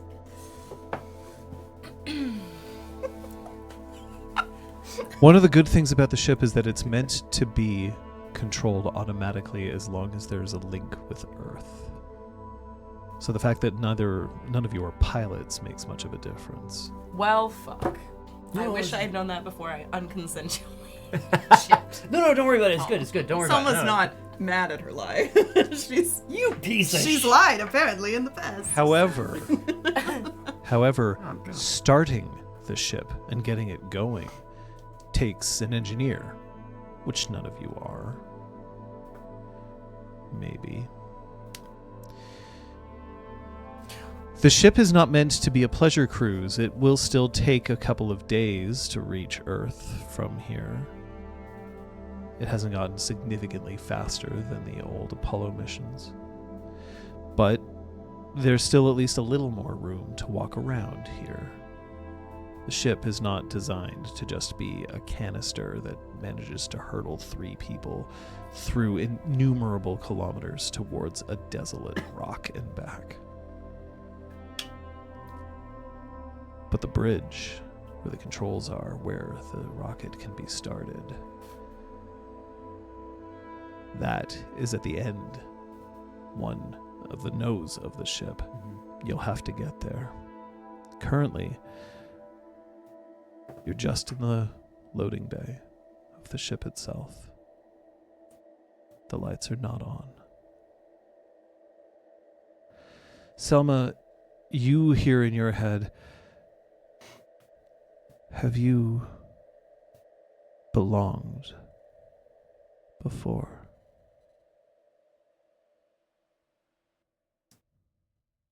Not in a way I was ever sure.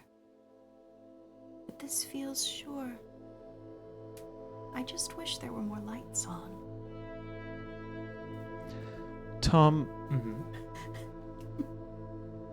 you hear, have you rejoined us? Tom very briefly looks around for the source of, not used to hearing a voice that's not his own in his own head, and then understands intuitively that this chip has some sort of maybe AI on it. That's what he thinks right now. Martha, your 2 companions are staring into the distance. Yeah, right. Yes. We good? Wonderful. No engineers among us, but it would be very foolish of the mission to not have a quick start guide. Let's head I to the think bridge. if we search our knowledge, we can find what we need to know. You can't. This isn't the Matrix. She asks Selma. a question into her brain. There's no answer. Oh, Damn. When you get to the bridge, you can hear something from behind the door of the bridge. I have a question. Yes. Oh, never mind. Well, I was gonna say, did I pick up the gun from Casey? But it would Sure. be loaded. But it wasn't. It had no bullets left. The last one was used on Major Tom. But it's, potentially got as much weight as a fist, but without using your fist. Yeah, it could be a blunt thing. There might be. Or more bullets. Better Yeah, than her corpse. I feel like I would have picked it up. You can look for ammunition if you want. I would like to look for ammunition. Excellent. So before you get to the bridge, you're going to look for ammunition. There are 3 dice. I wish you all the luck. If you fail, you still have your brink. I sure do. Brink.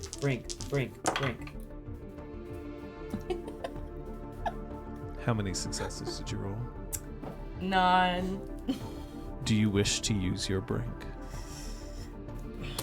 Yay! You don't burn it unless you fail. right. Okay. Yes. Yes. Okay. So roll again.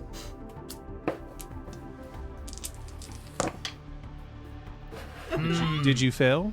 Yes. Now you burn your brink. Okay. However, you have to describe what you were attempting to do. In my brink? Yeah. How is your brink going to involve your failure? To look for ammunition? Mm-hmm.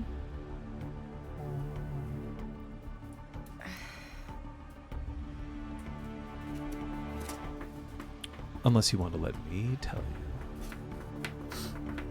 Which I will. Can be kind of fun. I'm kind of curious. Yeah, let's see what he For says. those watching Let's see at what he's home- got. For those watching at home, Skyler's character's brink was written by John, which means it says something to the effect of "They have seen you." From the other side, the bridge doors open, and you see a woman, severe looking. Gray shoots through her hair. She looks at you as you're furrowing in this loading area of the ship. She shakes her head. No. Not today. You think you can save them? There's no home to go to. There's no home left waiting for you. And killing them wouldn't help you get home to them. If you cease your search, if you come with me and leave them alone, I'll give you the chance to say goodbye to them.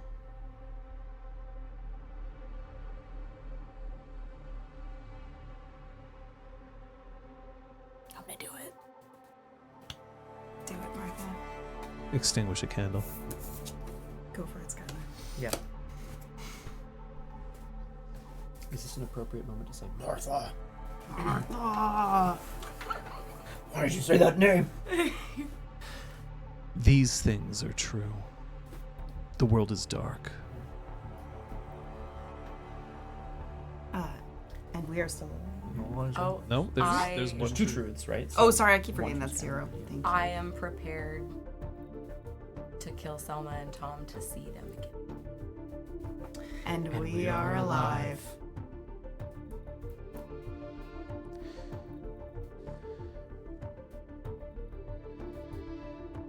I want you to prove what you're willing to do. And she reaches into her jacket and she pulls out a box and she rattles it. Inside you can hear the same subsonic ammunition, the frangible ammunition. She opens it. Come on and take it. They can't help you anymore.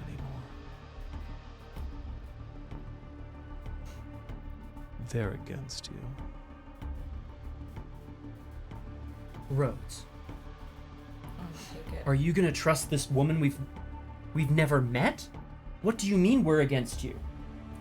No one's done any. Tom's starting to panic. Obviously. Although his wound has, if not closed, at least it has closed. has ceased bleeding. Yep. Right? Yeah. Rhodes, we've been with you the whole way. We're doing this together. Look. You think we're gonna stop you? Fine. I can't really change your mind, can I? What can I do to prove to you? I'm gonna load the gun. I'm gonna point it at your head. How can I get back to them? I don't think you'll ever see them again. I'm just giving you the chance to speak with them one more time. How? Come with me into the bridge and close the door. I'm gonna do that. Are you doing anything to stop her? Yeah. Well, I'm gonna point the gun at you and walk away. Rhodes, she didn't say we can't all go. There's no reason we can't all go back to Earth. She's feeding on your loneliness, Martha. Your need to belong. You don't know anything about me. She's Selma. trying to convince you that leaving us behind will help you get home. It won't. I don't see why we can't all speak with our loved ones. She's He's lying making a guess. to you. Your time is almost up. Their time is almost up. She's lying to us. The instant that one of you decides that you're taking an action, I want you to let me know. But you can keep talking.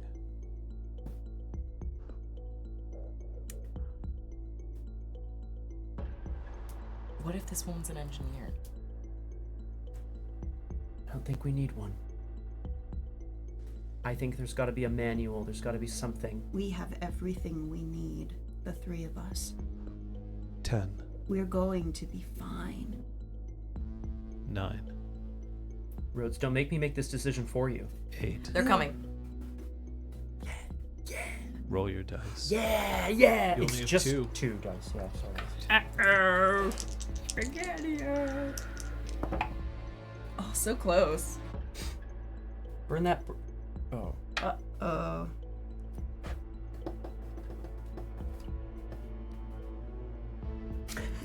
Yes, Bluey. Call an ambulance, But not for me.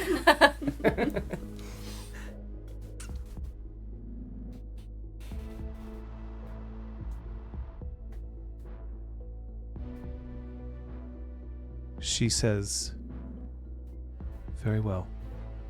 They'll stay with you."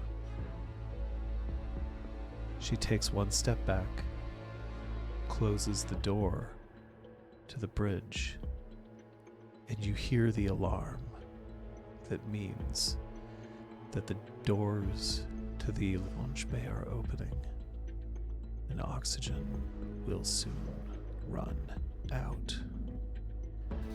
Just in our section or in the whole ship? Fair enough. Unclear.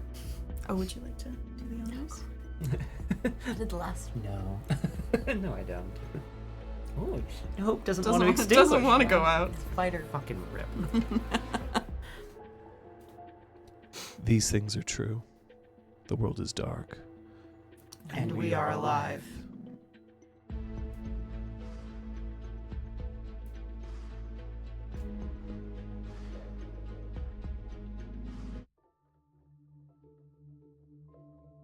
You're in the cargo bay.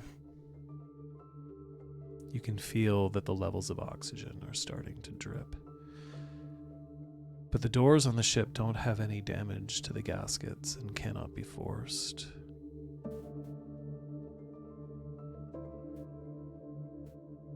The last thing that you hear from the woman who locked herself back into the bridge is the sound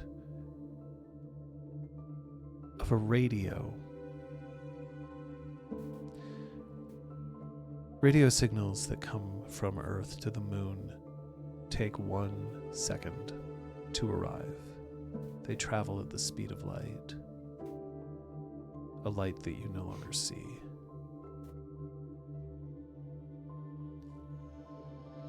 And you can hear a 17-year-old girl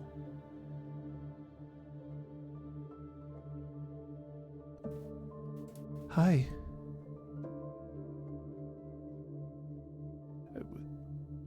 Are you saying something? I can't hear you. They said I would be able to hear you. Do I recognize this voice? Yes.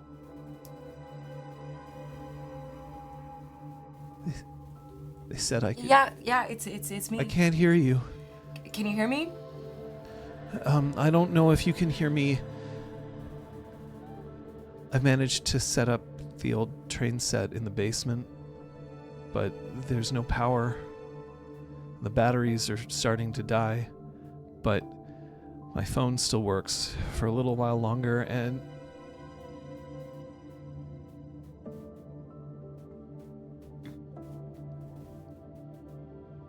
Can you hear me?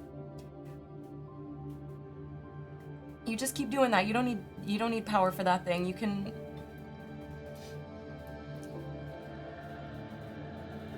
I'm gonna go and put a hand on Rhodes' shoulder. I'm gonna try to bust open the door. you still have the gun. You still have the bullets. You have 4.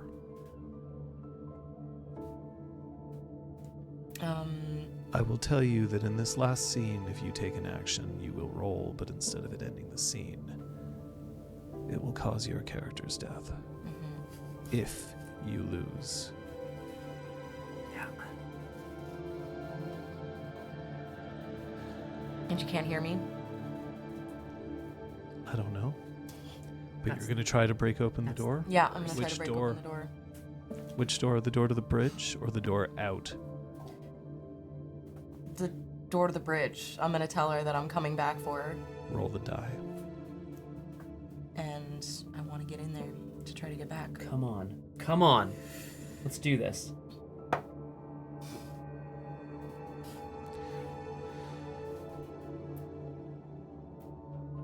The door won't move. The door won't budge. But the gun might work. Maybe it will break enough of the seal, enough of the gasket around. But when you pull the trigger on the gun, It's clear that the bullets were never meant to be fired, and the gun explodes in your hand. As you sink to your knees, as the blood loss becomes too much and there being no chips left to rescue you, you hear, just in the corner of your mind, I got it working.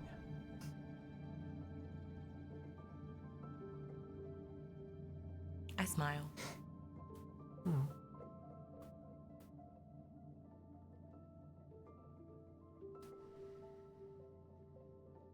Martha?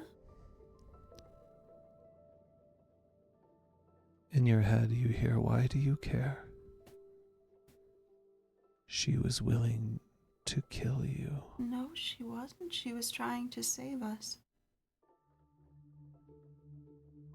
She could have... If she joined us, she would be fine. You wanted her to save you. Then you are not one of us. I am. I just want to be back on Earth. You They're both true. Those are true do truths. not belong. I'll be fine. 3 minutes. And then another minute. And then another minute. As long as it takes until I'm back. I'm stronger now. What do you do? She settles in to a corner far away from both doors, confident in her ability to survive the trip back. Tom? Strip the spacesuit off Rhodes. Try to get out. Into I don't know if we've launched or not, but Doesn't feel like you've launched yet. prepare to get out into space. Go ahead and roll. Thank you. Oh my god. 6. You breach the door that leads you outside the ship. However, this means that there is now no longer oxygen, and the air inside the loading bay is going to pull you out unless there's something that you can do. You've already declared your action. I'll have you roll. She's resolute about staying on the ship. Oh, that. It's a 6. La la. She wraps her arms around a pipe. 1 minute goes by, a minute that you know you can survive. As you head out, you can see that the bay doors are open, and the one thing is that usually when the doors open, you'd be able to see the Earth. You can't see it now. There's nothing except stars. What do you do?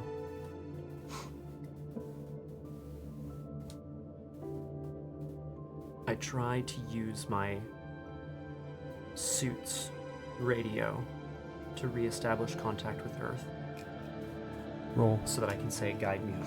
That's what I'm going to try to do. Your brink? I gotta. I don't know how. Yeah. Roll. Resolute. Oh my god. Yeah. 2 What? 6s.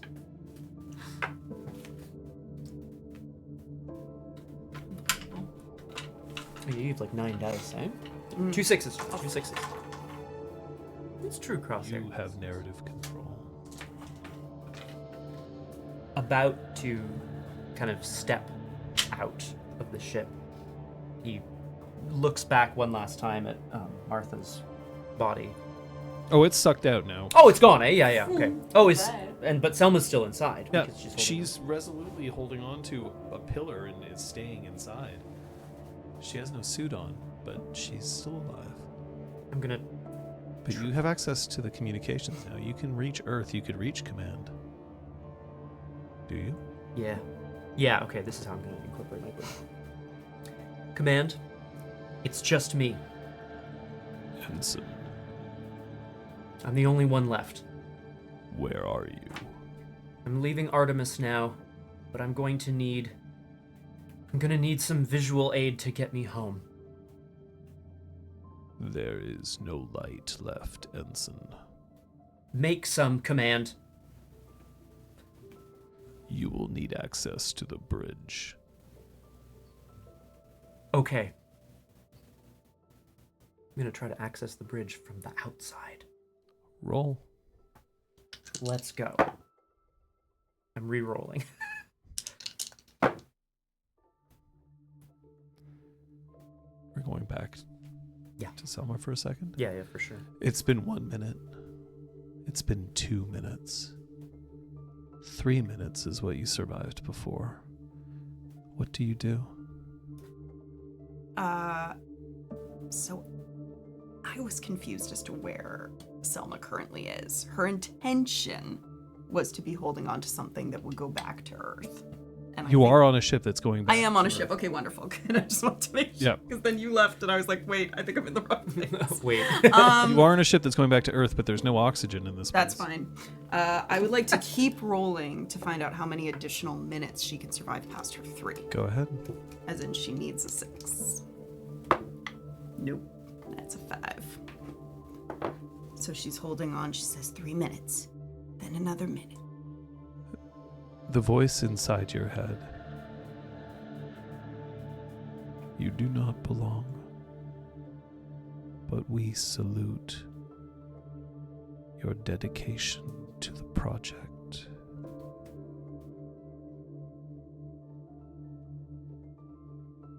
We'll name the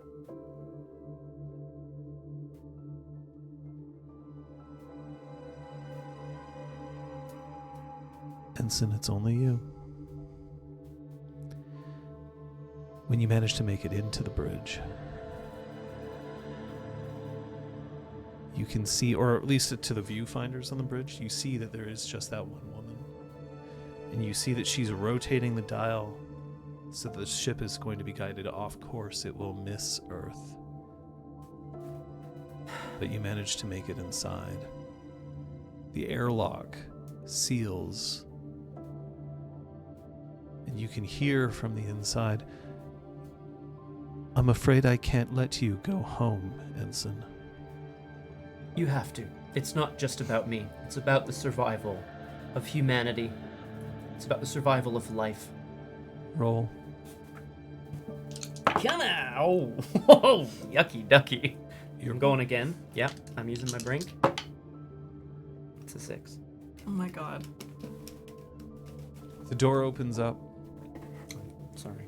She's sitting there in the chair, looking at you. You return this ship home and you kill everyone on the planet. Everyone. But you'll get the chance to stay on Earth. Is that what you want? I don't think you can be so certain. I think I have to take my chances there. You're willing to risk everyone on a chance. What's the alternative? Me and you out here in the vacuum of space? We take the cube that you have and we make sure that no one ever sees what's inside it. Ever. It's not evil. It's just knowledge. She stands up.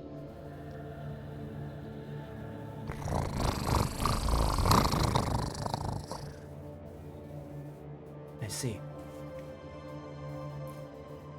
The nearest thing that comes to hand, I'm gonna try to use it to kill this woman. Roll. Yep. That's a staple. It's a 5 on the hope die. Is that a success? Yeah.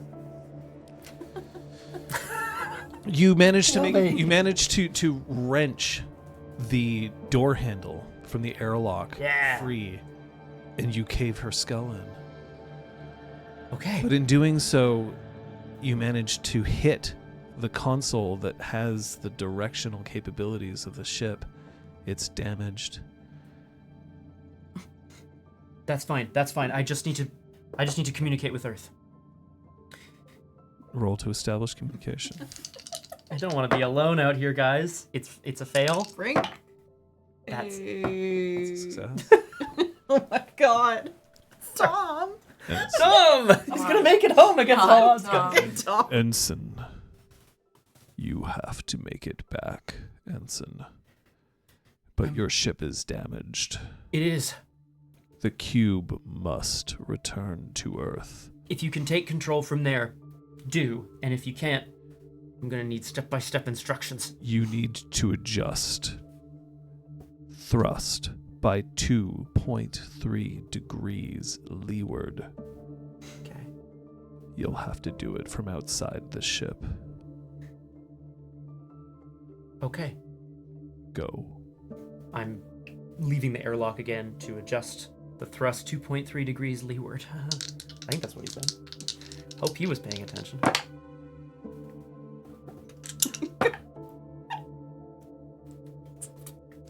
Tom's luck's finally run out. Don't have narrative control, but in order to incorporate my brink, I'm gonna say that he has to take this woman ? Suit for additional oxygen. To go.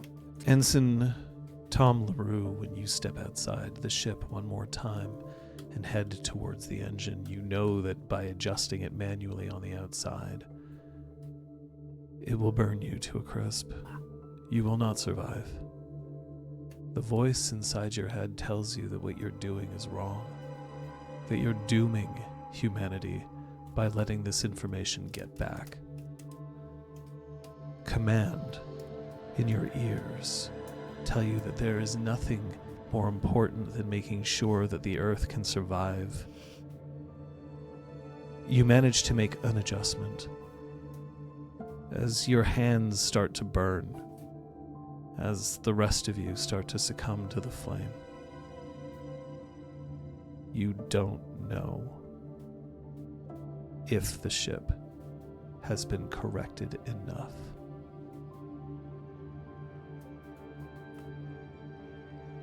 These things are true. The world is dark.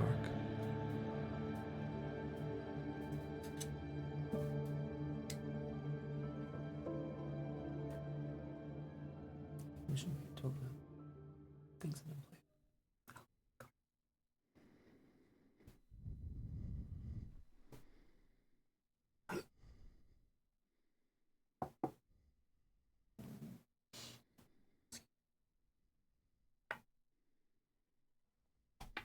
Ground control, Major Tom. Planet Earth is.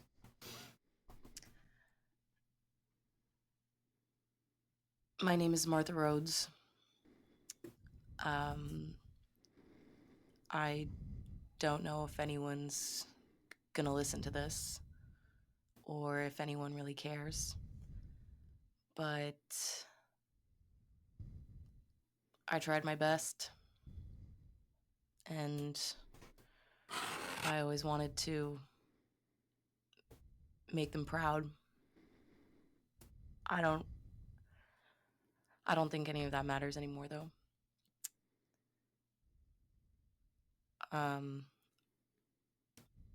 I kind of just wish I could touch grass one more time.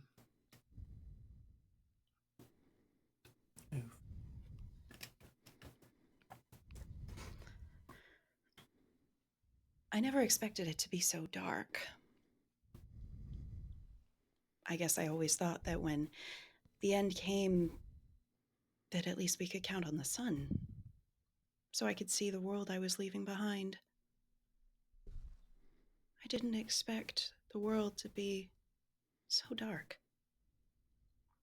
I'd give anything to look at the trees again, a waterfall, cloud. I came up here because I thought we were expanding our world. I didn't think I'd be watching it end. And I didn't think I wouldn't be able to see it because it's so dark. That's that, I guess.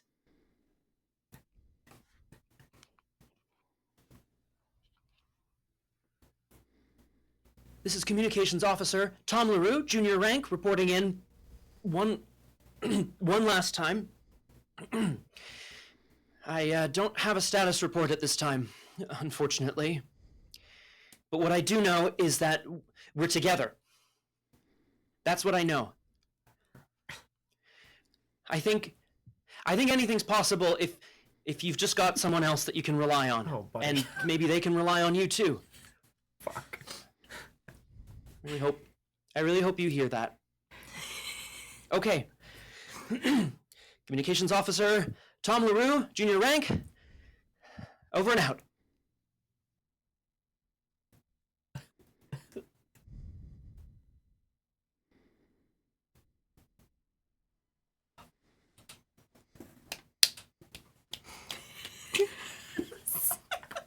Read the room, Tom. God damn, dude. Tomb? Who's Tomb? Tomb. Tomb? Tomb. That's what he's in now. Oh, Tom. Oh, Tom. As long as we're all together, everything will be okay. Oh, no. ah, Oh my god. And it is dark. it's so spooky. Our creepy little glistening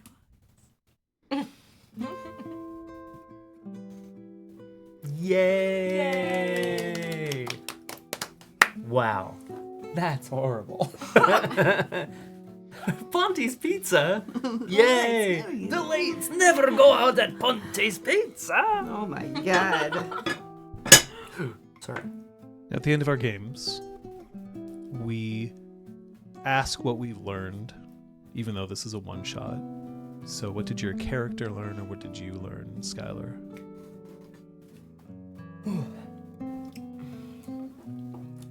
I think my character learned that she was never as strong as she wanted to be. Elizabeth? Oof. My character dove into other people's problems so she didn't have to confront her own loneliness. Scott? I learned that sometimes we talk a lot on this channel about like the dice failing you maybe when you need them to succeed and making that the story. And sometimes it's the other way around. I learned tonight that sometimes you can succeed even if you don't necessarily think you can.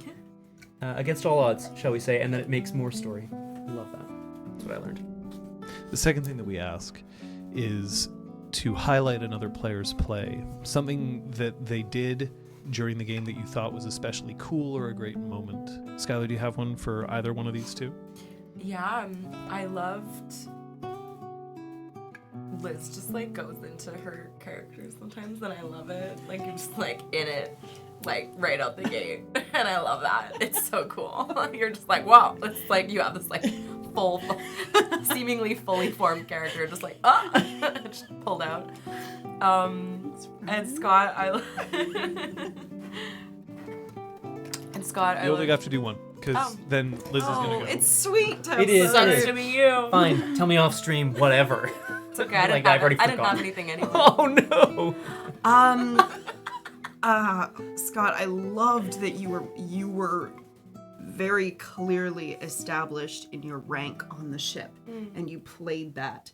Oh, thanks. And you had like even down to your manners of address to everyone, like it really gave a great sense of place and character, and I think affected how we spoke to you and how we often deferred to you even when we didn't want to. I like So that was really cool. Skylar, I don't have a moment. No, I'm just kidding. I don't.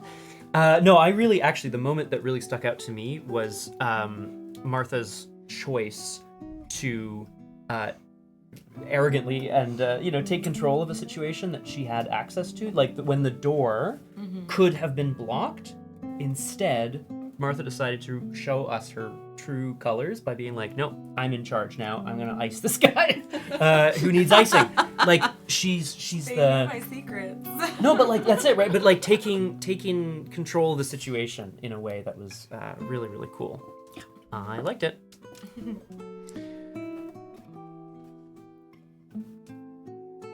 The brink that Scott gave them, I've seen them wearing the spacesuits of disappeared astronauts. Oh my god, so cool. Fascinatingly, I then proceeded to trust every single person I saw on the ship because I was like, oh yeah, you can't be a bad one. Like Incredible. What was Classic. your brink, Skylar?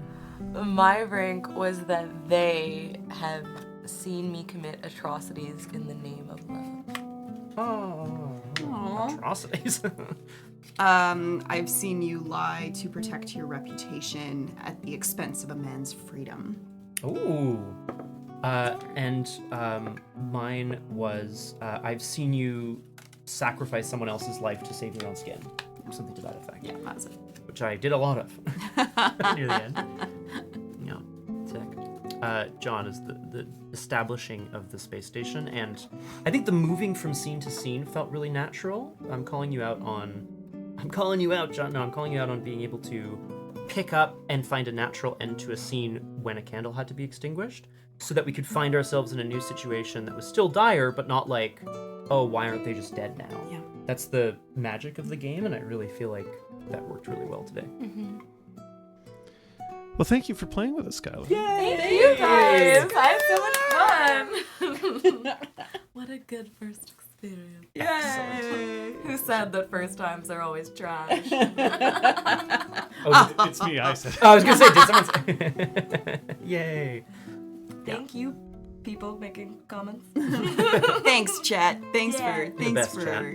going on this crazy rocket ride with us. It's always great to. I mean, I know part of the reason that we're doing this today is that we can't be playing Montreal by Moonlight, which is all for good reasons. Kate is working, and that's awesome. On a fabulous show.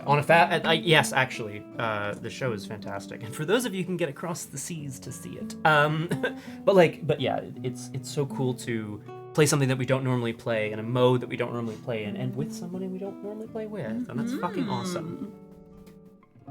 Awesome. And also, even though she's not here, Oh, huge my shout God, out actually. to Kate for all of the work that she did on the overlays and the extra technical complexities of a 10 candles stream. The efforts did not go unnoticed and are the reason why everything went as smoothly as it did. Classic Absolutely stage manager shit. I know, right? She's not even And we here, love it. and she's like letting everything we're run just smoothly. reaping the benefit. Stage manager shit. Kate. Wait. Uh, Excuse me. so It's true weirdness. I am going to just allow one thing here, which is that Sorry. Poll, I think. Gil asked, Okay. John, do you know if the ship makes it to Earth or not, and if it was the right choice? Yes, I do. What's happening in the rest of the Hey. We stream throughout the week as part of this community. You can catch me Tuesday night. I have been ill of late. I haven't been streaming for a variety of reasons, work and illness-wise. However, I owe the community an end of the casting of Frank Stone, and then I have lots of other great games to play throughout November, December, and into the new year. So, join me at 6 p.m. Eastern on my channel, Biff the Boss, and we're going to finish the casting of Frank Stone. I've already got a couple people killed. It shouldn't be too long before I get the rest of them killed. It's going to be fun. A Friday night, there is no Punchy. Oh. Because I'm at the Taylor Swift concert. So, Why did you kill to get that? so Great many people. question. So many, countless people. Martha Rhodes. We killed Martha Tom. Rhodes. Yeah. So there will not be any Punchy. I'm sure there will be a Steel stream, but details of that would be forthcoming. And then Saturday, that is to Scott to decide because I will be traveling that day. I have some suggestions for Scott. I have a visitor coming up. So the potential of a stream is potentially impacted, but we're going to talk, and we hope to get you streams throughout the week. Skylar, do you have anything you want to shout out? Anything that you're involved in that you want other people to see? Oh, yeah. I mean, probably not like a local It's- theater piece, but No, I don't have any theater going on right now, but this is so off topic and off hell yeah. brand for what Yeah, we're it's great. doing. My band has a show at Casa del Popolo on January 4th, and I will keep promoting it. So you can follow me on Instagram for that if you want to come see some musica. Where do they find you on Instagram? Skyler.rose.clark. And can I ask my hand. a potentially weird question, which is, does your band have any material online? Yes, they're the band is called Stout. We're at Pint of Stout on Instagram, and we have 2 songs on Spotify and Apple Music, and more to come. Yay! You'll notice a spike from You will notice a Europe, spike in streaming. which we don't. Well, honestly, Fuck yeah. I had a great time. Thanks a lot Yeah. for being here. Thanks for playing with us. We'll have news for you about what's coming up in the next of the week, but just remember that these things are true. The world is dark.